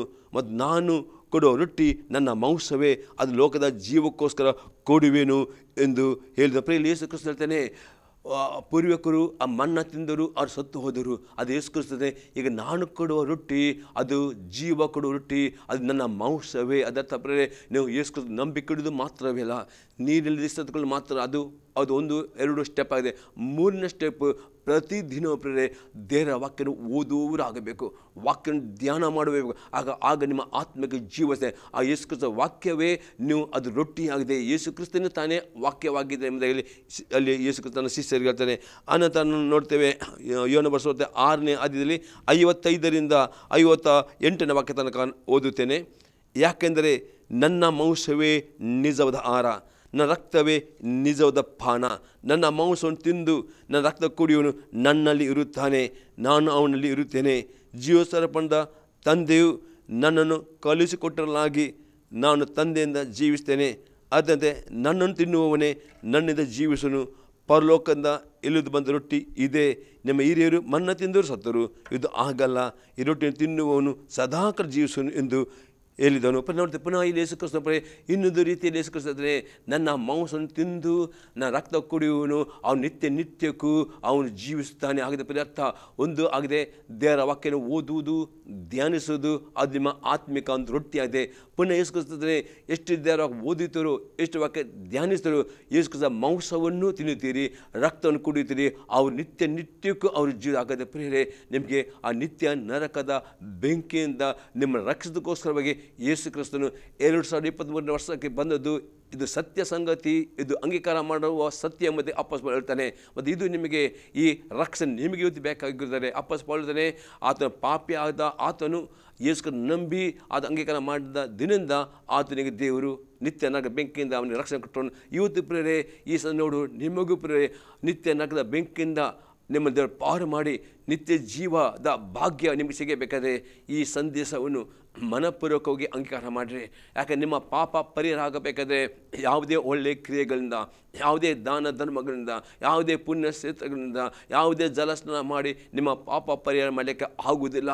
ಯಾಕಂದರೆ ಅಪೊಸ್ತಲ ಪೌಲನು ಇಬ್ರಿಯವರಿಗೆ ಪತ್ರಿಕೆ 9ನೇ ಅಧ್ಯಾಯದಲ್ಲಿ ಹೀಗೆ ಹೇಳ್ತಾನೆ, ರಕ್ತಧಾರೆ ಇಲ್ಲದೆ ಪಾಪ ಪರಿಹಾರವಾಗುವುದಿಲ್ಲ. ಪ್ರಿಯ, ಪಾಪ ಪರಿಹಾರ ರಕ್ತ ಬೇಕು. ಆ ರಕ್ತ ಯಾವ ಆಡು ಕುರಿಗಳ ರಕ್ತದಿಂದ ಅದು ಪಾಪ ಪರಿಹಾರ ಆಗುವುದಿಲ್ಲ. ಆ ರಕ್ತ ಯೇಸು ಕ್ರಿಸ್ತ ತಾನೇ ಪ್ರೇರೆ ಈ ಭೂಲಕ್ಕೆ ಬಂದು ಆತ ನಿಮ್ಮೆಲ್ಲ ಈ ಲೋಕದ ಎಲ್ಲ ಜನರ ಪಾಪಗಳನ್ನು ಕಲ್ಲವರಿ ಕುರಿದು ಆತನು ಹೊತ್ತುಕೊಂಡನು.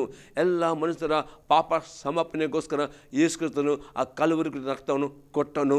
ಆತನು ಸತ್ತು ಮೂರನೇ ಜೀವಿತ ಎದ್ದು ಪರಲೋಕದಲ್ಲಿ ಆತನು ತಂದೆಯ ಬಳಿ ಕುಳಿತುಕೊಂಡಿದ್ದಾನೆ. ಯಾವಾಗ ನೀವು ಪಾಪಿ ದೇವ, ನಾನು ಪಾಪಿಯಾಗಿದ್ದೇನೆ, ನನ್ನ ಪಾಪಗಳು ನಾನು ಒಪ್ಪಿಕೊಳ್ಳುತ್ತೇನೆ, ನನ್ನ ಪಾಪಗಳು ನನಗೆ ಪರಿಹಾರ ಬೇಕು, ನನ್ನ ಪಾಪಗಳ ಸಮರ್ಪಣೆ ಬೇಕು, ನನ್ನ ಪಾಪಗಳ ಶಾಪ ನನಗೆ ಬಿಡುಗಡೆ ಬೇಕು ಎಂಬುದಾಗಿ ನೀವು ನಿಮ್ಮ ಪಾಪಗಳನ್ನು ಯೇಸು ಕ್ರಿಸ್ತ ಮುಂದೆ ಒಪ್ಪಿಕೊಂಡು ಆತನನ್ನು ಅಂಗೀಕಾರ ಮಾಡುವುದರೆ ಯೇಸು ರಕ್ತವು ನಿಮ್ಮ ಸಕಲ ಪಾಪಗಳನ್ನು ಪರಿಹಾರ ಮಾಡಿ ನಿಮಗೆ ಪಾಪದಿಂದ ಪರಿಪೂರ್ಣ ವಿಮೋಚನೆ, ಪಾಪದಿಂದ ಶಾಪದಿಂದ ಬಿಡುಗಡೆ ಕೊಟ್ಟು ನಿಮಗೆ ಆ ಒಂದು ಹೊಸವಾದ ಮನಸ್ಸಾಕ್ಷಿ, ಶುದ್ಧ ಮನಸ್ಸು ಕೊಡುತ್ತಾನೆ. ನಿಮ್ಮ ಪಾಪದ ಆ ಒಂದು ಪಟ್ಟಿಯನ್ನು ಯೇಸು ಕ್ರಿಸ್ತನು ಅದು ರದ್ದು ಮಾಡಿಕೊಂಡು ನಿಮ್ಮ ನೀತಿವಂತರನ್ನು ನಿರ್ಣಯಿಸ್ತಾನೆ. ಪರೇ ಅದಕ್ಕೋಸ್ಕರ ಪರೇ ನಿಮಗೆ ರಕ್ಷಣೆ ಬೇಕಾದರೆ ಮೊದಲು ಯೇಸು ಕ್ರಿಸ್ತನನ್ನು ನೀವು ನಂಬುವವರಾಗಬೇಕು. ಅದು ಅಂಗೀಕಾರ ಮಾಡುವಾಗ ನಿಮ್ಮ ಸತ್ತ ಆತ್ಮಕ್ಕೆ ಅದು ಹೊಸ ಜನ್ಮ ಸಿಗ್ತಾಯಿದೆ ಎಂಬುದಾಗಿ ಇಲ್ಲಿ ಯೇಸು ಕ್ರಿಸ್ತ ಹೇಳ್ತಾನೆ. ಅಷ್ಟೇ ನಿಮಗೆ ದೇವರ ಮಕ್ಕಳಾಗುವ ಅಧಿಕಾರ ಕೊಡ್ತಾನೆ. ಅಷ್ಟೇ ಮೂರನೇ ಸಂಗತಿ ಹೇಳ್ತಾನೆ, ಯೇಸು ಕ್ರಿಸ್ತನ ಆ ಜೀವಕ ರೊಟ್ಟಿ. ನೀವು ಪ್ರತಿದಿನ ಆತ್ಮದಲ್ಲಿ ಬದುಕಬೇಕಾದ್ರೆ ಜೀವಕ ರೊಟ್ಟಿ ಅದು ಯೇಸು ಕ್ರಿಸ್ತ ಹೇಳ್ತಾನೆ, ನನ್ನ ಮಾಂಸವೇ ಅದು ಜೀವಗಳು. ಹಾಗಾದ ದಿನಾಲು ದೇವರವರು ಓದುವವರು ಧ್ಯಾನಿಸುವಾಗ ನೀವು ಯೇಸು ಮಾಂಸ ತಿನ್ನುತ್ತೀರಿ, ಅದು ನಿಮ್ಮ ಆತ್ಮಕ ರೊಟ್ಟಿ ಮೇಲೆ ಯೇಸು ಕ್ರಿಸ್ತಾನೆ. ಮತ್ತು ಪುನಃ 4ನೇ ಯೇಸು ಕ್ರಿಸ್ತ ಹೇಳ್ತಾನೆ, ಯಾರು ನನ್ನ ಮಾಂಸ ತಿನ್ನುತ್ತಾರೋ ಮತ್ತು ನನ್ನ ರಕ್ತವನ್ನು ಕುಡಿಯುತ್ತಾರೋ ಅವ್ರು ನಿತ್ಯ ಅವ್ರ ಜೀವಿತ. ಹಾಗಾದ ಅದು ಅರ್ಥ ಪುನಃ ಯೇಸು ಕ್ರಿಸ್ತಾನೆ ದೇವರ ವಾಕ್ಯಕ್ಕೆ ಆತ ಪುನಃ ಹೇಳ್ತಾನೆ, ಯೇಸು ಕ್ರಿಸ್ತ ವಾಕ್ಯವನ್ನು ಎಷ್ಟು ಓದುತ್ತಾರೋ, ಎಷ್ಟು ವಾಕ್ಯ ಧ್ಯಾನ ಮಾಡಿದ್ರು ಅಷ್ಟು ಯೇಸು ಮಾಂಸ ತಿನ್ನುತ್ತೀರಿ, ಅದರ ರಕ್ತ ಕುಡಿಯುತ್ತೀರಿ, ಅವು ನಿಮ್ಮ ಆತ್ಮ ಜೀವ ಇರುತ್ತದೆ. ಯಾಕಂದರೆ ಯೋನ ಹೇಳ್ತಾನೆ, ಯೋನ ಬರೆಸುತ್ತೆ 1ನೇ ಅಧ್ಯಾಯದಲ್ಲಿ 1ನೇ ವಾಕ್ಯ, ಆದಿಲಿ ವಾಕ್ಯವಿತ್ತು, ಆ ವಾಕ್ಯವು ದೇವರ ಬಳಿ ಇಲ್ಲಿದ್ದು, ಆ ವಾಕ್ಯವೇ ದೇವರಾಗಿದ್ದನು. ಯೋನ ಬರೆದ ಸುವಾರ್ತೆ 1ನೇ ಅಧ್ಯಾಯದಲ್ಲಿ 14ನೇ ವಾಕ್ಯದಲ್ಲಿ ಹೇಳ್ತದೆ, ಆ ವಾಕ್ಯವು ಮನುಷ್ಯ ರೂಪ ಎತ್ತುಕೊಂಡು ನರ ಮನಸ್ಸನಾದನು, ಅದುವೇ ಯೇಸು ಕ್ರಿಸ್ತ ಆಗಿದೆ. ಈ ವಾಕ್ಯ ಯೇಸು ಕ್ರಿಸ್ತನ ಇನ್ನೂ ದಿವಸ ದೇವರ ವಾಕ್ಯ. ಅದಕ್ಕೆ ಪರೇ ದೇವರ ವಾಕ್ಯ ನೀವು ಓದುವವರು, ಧ್ಯಾನಿಸುವವರು, ಆ ವಾಕ್ಯ ಕೈಕೊಂಡು ನಡೆಯುತ್ತಾರೆ, ನೀವು ಎಂದಿಗೂ ನರಕಕ್ಕೆ ಹೋಗುವುದಿಲ್ಲ. ನೀವು ನಿತ್ಯಕ್ಕೂ ಜೀವಿಸ್ತೀರಿ. ಈ ಲೋಕ ಬಿಟ್ಟು ಲೋಕದ ಯಾತ್ರೆ ಮುಗಿಸಿದಂತ ನೀವು ಪರಲೋಕ ಹೋಗ್ತೀರಿ ಎಂಬುದಾಗಿ ಯೇಸು ಕ್ರಿಸ್ತನು ತನ್ನ ಶಿಷ್ಯರಿಗೆ 100% ಪಟ್ಟು ಅದನ್ನು ಗ್ಯಾರಂಟಿ ಆತ ವಾಗ್ದಾನ ಮಾಡಿದ್ದಾನೆ. ಇನ್ನೊಂದು ವಾಕ್ಯ ನೋಡ್ತೇವೆ, ಯೋನ ಬರೆದ ಸುವಾರ್ತೆ 8ನೇ ಅಧ್ಯಾಯದಲ್ಲಿ 51ನೇ ವಾಕ್ಯ. ಯೋನ ಬರೆದ ಸುವಾರ್ತೆ 8ನೇ ಅಧ್ಯಾಯದಲ್ಲಿ 51ನೇ ವಾಕ್ಯ, ನಿಮಗೆ ನಿಜ ಹೇಳ್ತೇನೆ, ಯಾವನಾದರೂ ನನ್ನ ವಾಕ್ಯವನ್ನು ಕೈಕೊಂಡು ನಡೆದರೆ ಅವನು ಎಂದಿಗೂ ಸಾವನ್ನು ಕಾಣುವುದಿಲ್ಲ.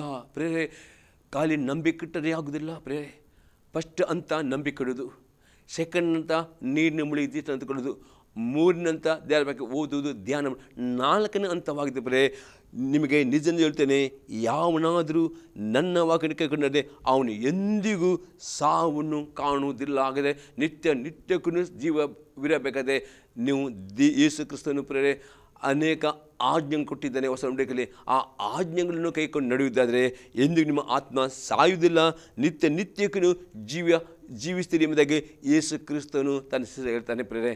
ಅದಕ್ಕೋಸ್ಕರ ಪ್ರೇರೆ ಇವತ್ತು ಇಡೀ ಲೋಕದಲ್ಲಿ ಈ ಕ್ರಿಸ್ಮಸ್ ಹಬ್ಬನ ಆಚರಿಸ್ತಾರೆ. ಅದರಲ್ಲಿ ಅರ್ಥಭರಿತವಾಗಿ ನಾವು ಆಚರಿಸುತ್ತಾದರೆ ಅದು ನಿಜವಾಗಿ ಅದು ಸಾರ್ಥಕವಾಗ್ತದೆ. ಆದರೆ ಒಂದೇ ದಿನ ಕ್ರಿಸ್ಮಸ್ ಅವರಿಗೆ ಒಂದಿನ ಕುಡಿಯೋದು ಗಮ್ಮತ್ತು ಮಾಡೋದು ಅದಲ್ಲ. ಕ್ರಿಸ್ಮಸ್ ಎಂದರೆ ಯೇಸು ಕ್ರಿಸ್ತನ್ನು ನೀವು ಅಂಗೀಕಾರ ಮಾಡಬೇಕು, ಆ ಯೇಸು ಕ್ರಿಸ್ತನ ಮೇಲೆ ನಂಬಿಕೆ ಇಡಬೇಕು, ಆತ ಹೆಜ್ಜೆ ನಡುವೆ ಅದೇ ದಿನವೇ ನಿಮ್ಮ ಆತ್ಮಲ್ಲಿ ನೀವು ಹೊಸದಾಗಿ ಹುಟ್ಟಿದ್ದೀರಿ. ನಿಮಗೆ ನಿತ್ಯ ನರಕ ಬೆಂಕಿಯಿಂದ ಯೇಸು ಕ್ರಿಸ್ತನ ರಕ್ಷಣೆ ಕೊಡುವವನಾಗಿದ್ದಾನೆ.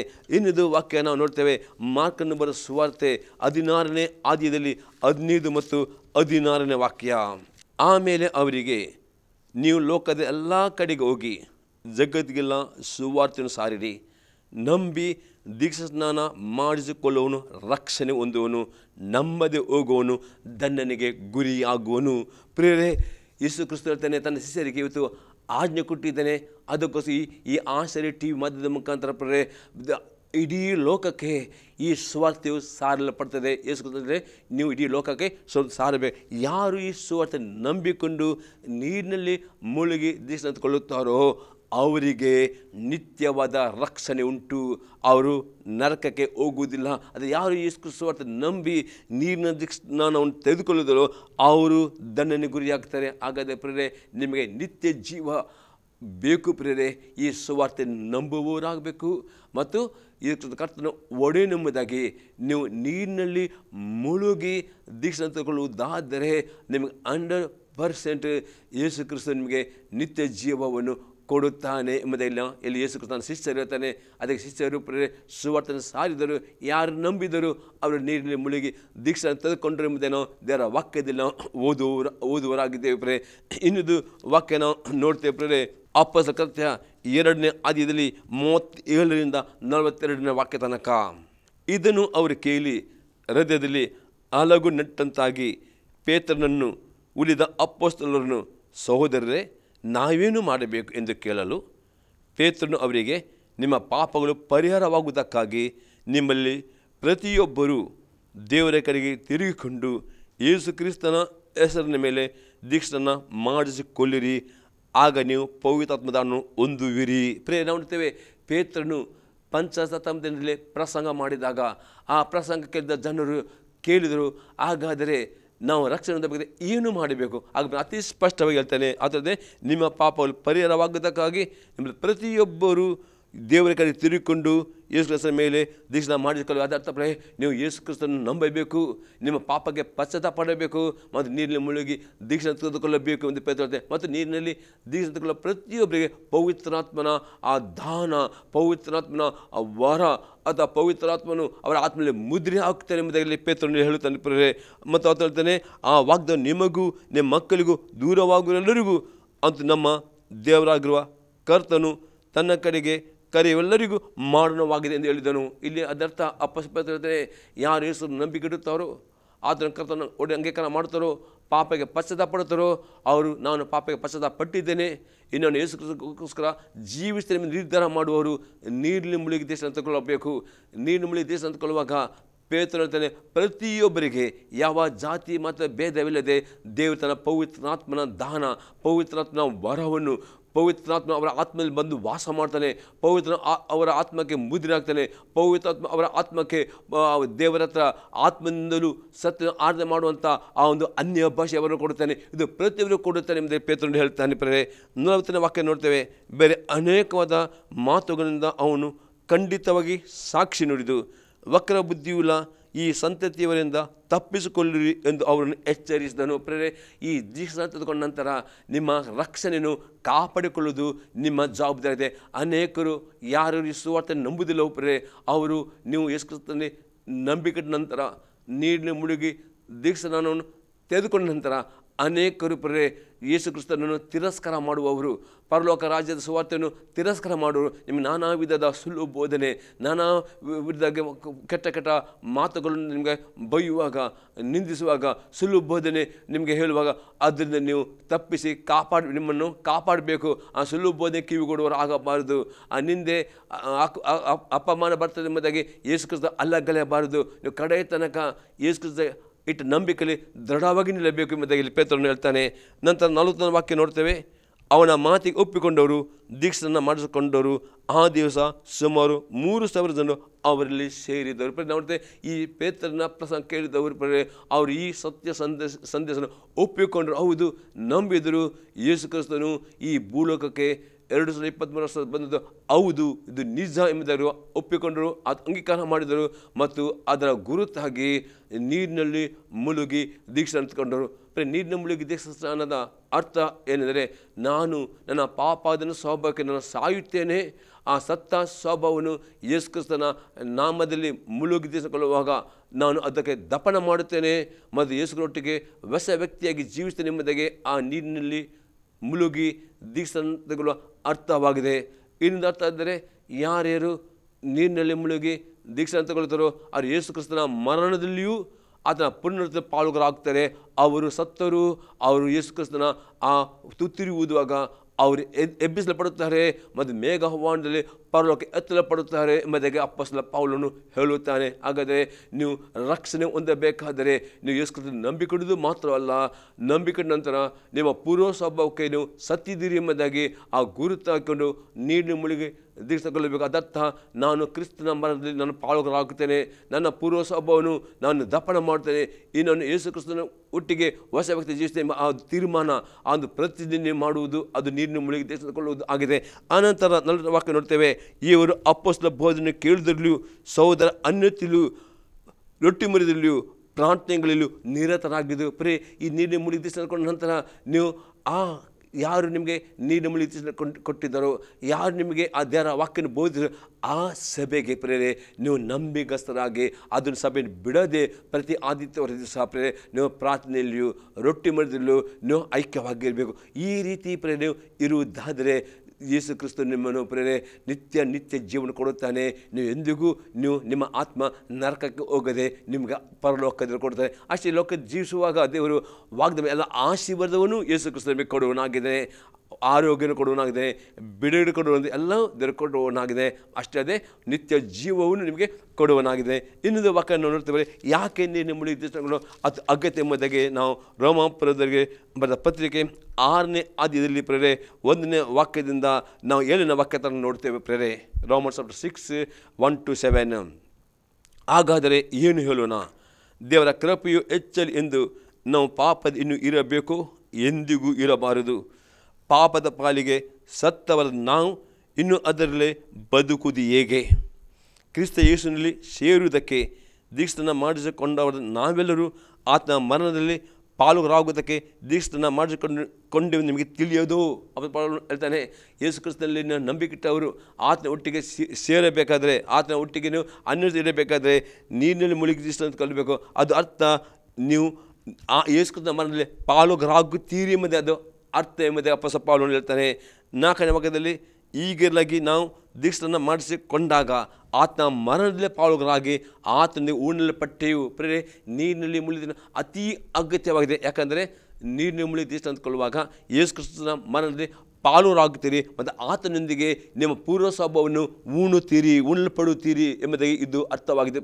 ಈ ಅರ್ಥದಿಂದ ನೀರಿನ ಮುಳುಗಿ ದೀಕ್ಷೆ ಅಂತ ಕಲಿತುಕೊಳ್ಳುವರು ಆಗಬೇಕು. ಅನಂತರ ಹೇಳ್ತಾನೆ ಅಪೊಸ್ತಲ ಪೌಲನು, ಆದ್ದರಿಂದ ಕ್ರಿಸ್ತನು ಸತ್ತು ತಂದೆಯ ಮಹಿಮೆಯಿಂದ ಜೀವಿತನಿಗೆ ಎಬ್ಬಿಸಲ್ಪಟ್ಟಂತೆ ನಾವು ಕೂಡ ಜೀವದಿಂದ ಹೊಸಬರಾಗಿ ನಡ್ಕೊಳ್ಳಬೇಕು. ಸುಮ್ಮನೆ ನಿಮಗೆ ನೀರಿನ ದೀಕ್ಷೆ ಕೊಡುವುದಿಲ್ಲ, ನೀವಾಗಿ ಈ ಸತ್ಯ ಸುವಾರ್ತೆಯನ್ನು ನಂಬುವರಾಗಬೇಕು.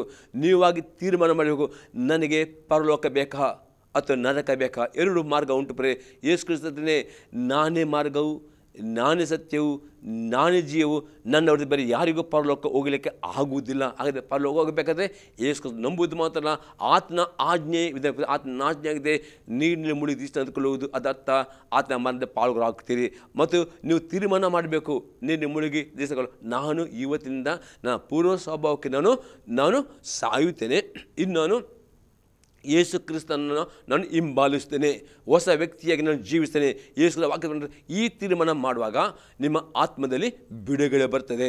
ನಿಮ್ಮ ಆದಿಕಾಂಡ ಜನರೇಷನ್, ನಮ್ಮ 4 ತಲೆಮಾರುಗಳಿಂದ ಬಂದ ಎಲ್ಲ ಶಾಪದಿಂದ, ವಿಗ್ರಹ ಆರಾಧನೆಯ ಶಾಪದಿಂದ ಆಗುವುದು, ಮಾಟ ಮಂತ್ರದ ಶಾಪದಿಂದ, ಆಗಬಹುದು. ಎಲ್ಲ ರೋಗದ ಶಾಪದಿಂದ, ಮರಣ ಶಾಪದಿಂದ ಪರಿಪೂರ್ಣ ಬಿಡುಗಡೆ ಬರುತ್ತದೆ ಯಾವಾಗ ನೀವು ಈ ಸತ್ಯ ನಂಬುತ್ತೀರಿ.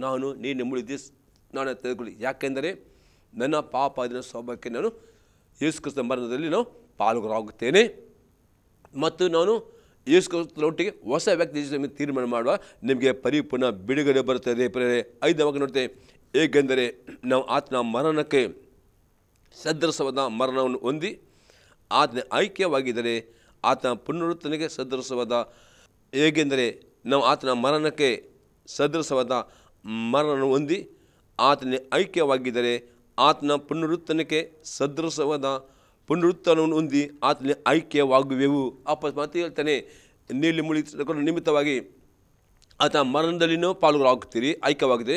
ಆತನ ಪುನರುತ್ಥಾನ ಐಕ್ಯವಾದ ನೀವು ಸತ್ತರೂ ಪ್ರೇರೆ ನಿಮ್ಮ ಆತ್ಮ ಪರಲೋಕ ಹೋಗ್ತದೆ. ಮತ್ತು ಅಷ್ಟೇ ಅದೇ ಯೇಸು ಕ್ರಿಸ್ತನು ಪ್ರೇರೆ ಆ ಪ್ರತ್ಯಕ್ಷ ಆಗುವಾಗ, ಆ ಒಂದು ರೂಪಾಂತರಕ್ಕೆ ಬರುವಾಗ, ಆ ತುತ್ತಿರು ಊದುವಾಗ ನಿಮ್ಮ ದೇಹವು ಅದು ಎಬ್ಬಿಸಲ್ಪಡುತ್ತದೆ ಎಂಬುದಾಗಿ ಅದು ಅರ್ಥವಾಗಿದೆ ಪ್ರೇರೆ. ನಂತರ 6ನೇ ವಾಕ್ಯದಲ್ಲಿ ಈಗ ಉಂಟು, ಪಾಪಾದಿನ ಸ್ವಭಾವವು ನಾಶವಾಗಿ ನಾವು ಇನ್ನೂ ಪಾಪದ ವಶದಲ್ಲಿರದಂತೆ ನಮ್ಮ ಪೂರ್ವ ಸ್ವಭಾವವು ಕ್ರಿಸ್ತನ ಕೂಡ ಶಿಲುಬೆಗೆ ಹಾಕಲ್ಪಟ್ಟೆಂದು ತಿಳಿದಿದ್ದೇವೆ.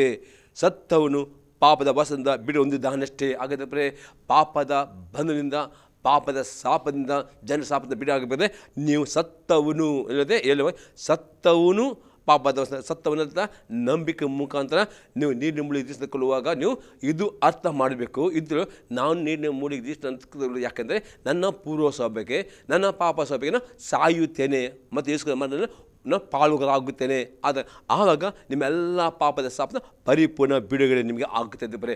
ಮತ್ತು ಈ ಬಿಡು ಒಂದು ಕಡೆ ತನಕ ಬರೇ ಕ್ರಿಸ್ತನ ನಂಬಿಕೆಯಲ್ಲಿ ಬರೇ ಕ್ರಿಸ್ತನ ಸಭೆಯ ಅನ್ನೋದನ್ನು ನೀವು ಕಡೆ ತನಕ ನಂಬಿಕೆ ಸಹ ಅತಿ ಅಗತ್ಯವಾಗಿದೆ. ನಾವು ನೋಡ್ತೇವೆ ಕೊಲೊಸ್ಸೆಯವರಿಗೆ ಪತ್ರಿಕೆ 1ನೇ ಅಧ್ಯಾಯದಲ್ಲಿ 21ರಿಂದ 23ನೇ ವಾಕ್ಯ ತನಕ, ಇದಲ್ಲದೆ ನೀವು ಇಂದಿನ ಕಾಲದಲ್ಲಿ ಅನ್ಯರು ದುಷ್ಕೃತ್ಯಗಳನ್ನು ಮಾಡುವವರಾಗಿ ದ್ವೇಷ ಮನಸ್ಸುಳ್ಳವರು ಆಗಿದ್ದರು. ಆತ ನಿಮ್ಮನ್ನು ಸಹ ತನ್ನ ಕುಮಾರನ ಸ್ಥೂಲ ದೇಹದಲ್ಲಿ ಉಂಟಾದ ಮರಣದ ಮೂಲಕ ಈಗ ಸಂಧಾನಪಡಿಸಿಕೊಂಡಿದ್ದಾನೆ ಮತ್ತು ನಿಮ್ಮನ್ನು ಪರಿಶುದ್ಧರನ್ನಾಗಿಯೂ ನಿರ್ದೋಷಗಳನ್ನಾಗಿಯೂ ನಿರಪರಾಧಿಗಳನ್ನಾಗಿಯೂ ತನ್ನ ಸನ್ನಿಧಿಯಲ್ಲಿ ನಿಲ್ಲಿಸಬೇಕೆಂದಾನೆ. ನೀವು ಕೇಳಿದಂಥ ಆಕಾಶದ ಕೆಳಗಿರುವ ಸರ್ವಸೃಷ್ಟಿಗೆ ಸಾರಲ್ಪಟ್ಟಂಥ ಸುವಾರ್ತೆಯಿಂದ ಉಂಟಾದ ನಿರೀಕ್ಷೆಯನ್ನು ಬಿಟ್ಟು ತೊಲಗೋಗದೆ ಆಸ್ತಿಯದ ಮೇಲೆ ನಿಂತು ಸ್ಥಿರವಾಗಿದ್ದು ನಂಬಿಕೆ ನೆಲೆಗೊಂಡಿರುವುದಾದರೆ ಆ ಪದವಿ ನಿಮಗೆ ಪ್ರಾಪ್ತವಾಗುವುದು. ಅತಿ ಸ್ಪಷ್ಟನೆ ಯೇಸು ನಂಬಿಕೆ ಇಟ್ಟುಕೊಂಡು ನೀಡಿ ಮುಳುಗಿದ ಅಂತಕೊಂಡು ಆಜ್ಞೆಗೆ ವಿಧಕೊಂಡು ಆತನ ಸಭೆಯಲ್ಲಿ ಕಡೆ ತನಕ ನಾವು ನಂಬಿಗಸ್ತಾಗಿದ್ದರೆ ಯೇಸು ಕ್ರಿಸ್ತ ನಿಮ್ಮನ್ನು ಪರಿಪೂರ್ಣ ಪರಿಶುದ್ಧರನ್ನಾಗಿಯೂ ನಿರ್ದೋಷಗಳನ್ನು ನಿರಾಪರಾಧ ಮಾಡಿಕೊಂಡು ಆತನ ಆ ಪರಲೋಕದ ಆ ನಿತ್ಯ ಜೀವನ ಕೊಡುತ್ತಾನೆ ಎಂಬುದಾಗಿ ಯೇಸು ಕ್ರಿಸ್ತನೇ. ಈ ಸಂಧ್ಯಾಕ್ಕೆ ನಿಮ್ಮ ಜೀವಿತ ನಿಜವಾಗಿ ಈ ದಿನ ನಿಮಗೆ ಯೇಸು ಕ್ರಿಸ್ತ ಬೇಕು, ನಮ್ಮ ಪಾಪದ ಪರಿಹಾರ ನಿಮಗೆ ಆಗಬೇಕು. ನೀವು ಇವತ್ತೇ ದಿನವೇ ನಿಮಗೆ ಫೋನ್ ಮಾಡುವುದಾರೆ, ನಿಮಗೆ ನಾವು ಪ್ರಾರ್ಥನೆ ಮಾಡಿ ಕಲಿಸಿಕೊಡ್ತೇವೆ. ಈ ಪ್ರಾರ್ಥನೆ ಮಾಡುವುದಾರೆ ಯೇಸು ಕ್ರಿಸ್ತನು ನಿಮ್ಮ ಆತ್ಮದಲ್ಲಿ ಬರ್ತಾನೆ. ಈಗ ಕಣ್ಣು ಮುಚ್ಚಿಕೊಂಡು ನಾನು ನಿಮಗೆ ಯೇಸು ಅಂಕರ ಮಾಡೋ ಪ್ರಾರ್ಥನೆ ಕಲಿಸಿ ನನಗೆ ಪ್ರಾರ್ಥನೆ ಮಾಡುವುದಾರೆ, ಇವಾಗಲೇ ಯೇಸು ನಿಮ್ಮ ಆತ್ಮದಲ್ಲಿ ಬರುತ್ತಾನೆ ಎಂಬ ನಿರೀಕ್ಷೆ ಹೊಂದುತ್ತೀರಿ. ಒಂದು ನನಗೆ ಫೋನ್ ಮಾಡಿರಿ ನಾವು ಕಣ್ಣು ಮುಚ್ಚಿ ಪ್ರಾರ್ಥನೆ ಮಾಡುವ. ಎಲ್ಲರೂ ಪ್ರಾರ್ಥನೆ ಮಾಡಿ ಯೇಸುವೆ, ನಾನು ಪಾಪಿ ಎಂದು ಒಪ್ಪಿಕೊಳ್ಳುತ್ತೇನೆ. ನಾನು ಚಿಕ್ಕಂದ ಈ ದಿನ ತನಕ ನನ್ನ ಮನಸ್ಸಿನಲ್ಲಿ, ನನ್ನ ಆಲೋಚನೆಯಲ್ಲಿ, ನನ್ನ ನಡತೆಯಲ್ಲಿ ಮಾಡಿದ ಎಲ್ಲ ನನ್ನ ಪಾಪಗಳು ಒಪ್ಪಿಕೊಳ್ಳುತ್ತೇನೆ. ಯೇಸುವೆ, ನೀನು ಈ 2023 ವರ್ಷದ ಮೊದಲು ಈ ಭೂಲಕ್ಕೆ ಬಂದು ನನ್ನೆಲ್ಲ ಪಾಪಗಳನ್ನು ನಿನ್ನ ಕಲವರಿ ಶಿಲುಬೆ ಮೇಲೆ ಹೊತ್ತುಕೊಂಡಿದ್ದೀರಿ. ನನ್ನ ಪಾಪಗೋಸ್ಕರ ರಕ್ತ ಕೊಟ್ಟಿದ್ದೀರಿ. ನನಗೆ ಸತ್ತು ಜೀವಂತ ಎದ್ದುಕೊಂಡು ತಂದೆಯ ಬಲದಲ್ಲಿ ಕುಳಿತುಕೊಂಡಿದ್ದೀರಿ ಎಂಬ ಸತ್ಯವನ್ನು ನಾನು ಹೃದಯದಿಂದ ನಂಬುತ್ತೀನಿ. ಯೇಸುವೆ, ನಿನ್ನ ಆತ್ಮದಲ್ಲಿ ಬಾ, ನಿನ್ನ ಮನಸ್ಸಲ್ಲಿ ಬಾ. ಯೇಸುವೆ, ನಾನು ಮಾಡಿ ಎಲ್ಲ ನನ್ನ ಪಾಪಗಳನ್ನು ರಕ್ತ ತೊಳೆದು ನನ್ನ ಶುದ್ಧೀಕರಿಸು. ಇವತ್ತು ನಾನು ನಿನಗೋಸ್ಕರ ಜೀವಿಸ್ತೇನೆ ಎಂಬುದಾಗಿ ನಾನು ನಿನಗೆ ನನ್ನನ್ನು ಒಪ್ಪಿಸಿಕೊಡುತ್ತೇನೆ. ಯೇಸುವೆ, ನೀನು ನನ್ನ ಕರ್ತನು, ನನ್ನ ಒಡೆಯನೆಂಬುದಾಗಿ ನಾನು ನಂಬುತ್ತೇನೆ ಮತ್ತು ನನ್ನ ಬಾಯಿಂದ ಪ್ರತಿಜ್ಞೆ ಮಾಡ್ತೇನೆ. ಯೇಸುವೆ, ನಿನ್ನ ಕರ್ತನು ಒಡೆಯ ಎಂಬುದಾಗಿ. ಯೇಸುವಿನ ಸ್ತೋತ್ರ. ಈ ವೇಳೆನ ಆತ್ಮ ಒಳಗೆ ಬಂದಿದ್ದೀರಿ ನನ್ನ ಮನಸ್ಸಿಗೆ ಬಂದಿದ್ದೀರಿ ಯೇಸುವೆ. ಈ ವಿಧ ಸದಾಕಾಲ ನನ್ನ ಒಟ್ಟಿಗೆ ನೀವು ವಾಸ ಮಾಡುತ್ತೀರಿ ಯೇಸುವಿನಿಗೆ ಸ್ತೋತ್ರ. ನನ್ನ ಎಲ್ಲ ಪಾಪಗಳನ್ನು ಕ್ಷಮಿಸಿದ್ದೀರಿ. ಪಾಪದ ಬಂಧನದಿಂದ ಪಾಪದ ಶಾಪದ ಬಿಡುಗಡೆ ಕೊಟ್ಟಿದ್ದೀರಿ ಯೇಸುವಿನ ಸ್ತೋತ್ರ. ಈ ದಿನ ನನ್ನ ಆತ್ಮದಲ್ಲಿ ನಿತ್ಯ ಜೀವವನ್ನು ಕೊಟ್ಟಿದ್ದೀರಿ ಸ್ತೋತ್ರ ಯೇಸುವೆ. ಆಮೇನ್. ನಾವು ಅಂತ್ಯ ಬೆಳಕುವ ತಂದೆಯವರ ಪ್ರೀತಿಯು, ಯೇಸುವಿನ ಕೃಪೆಯು, ಪವಿತ್ರ ಅನ್ಯೋನ್ಯತೆಯು ಸದಾಕಾಲವು ಈ ಸದಾ ಕೆಲವು ಪ್ರತಿಯೊಬ್ಬರಲ್ಲಿ. ಆಮೇನ್.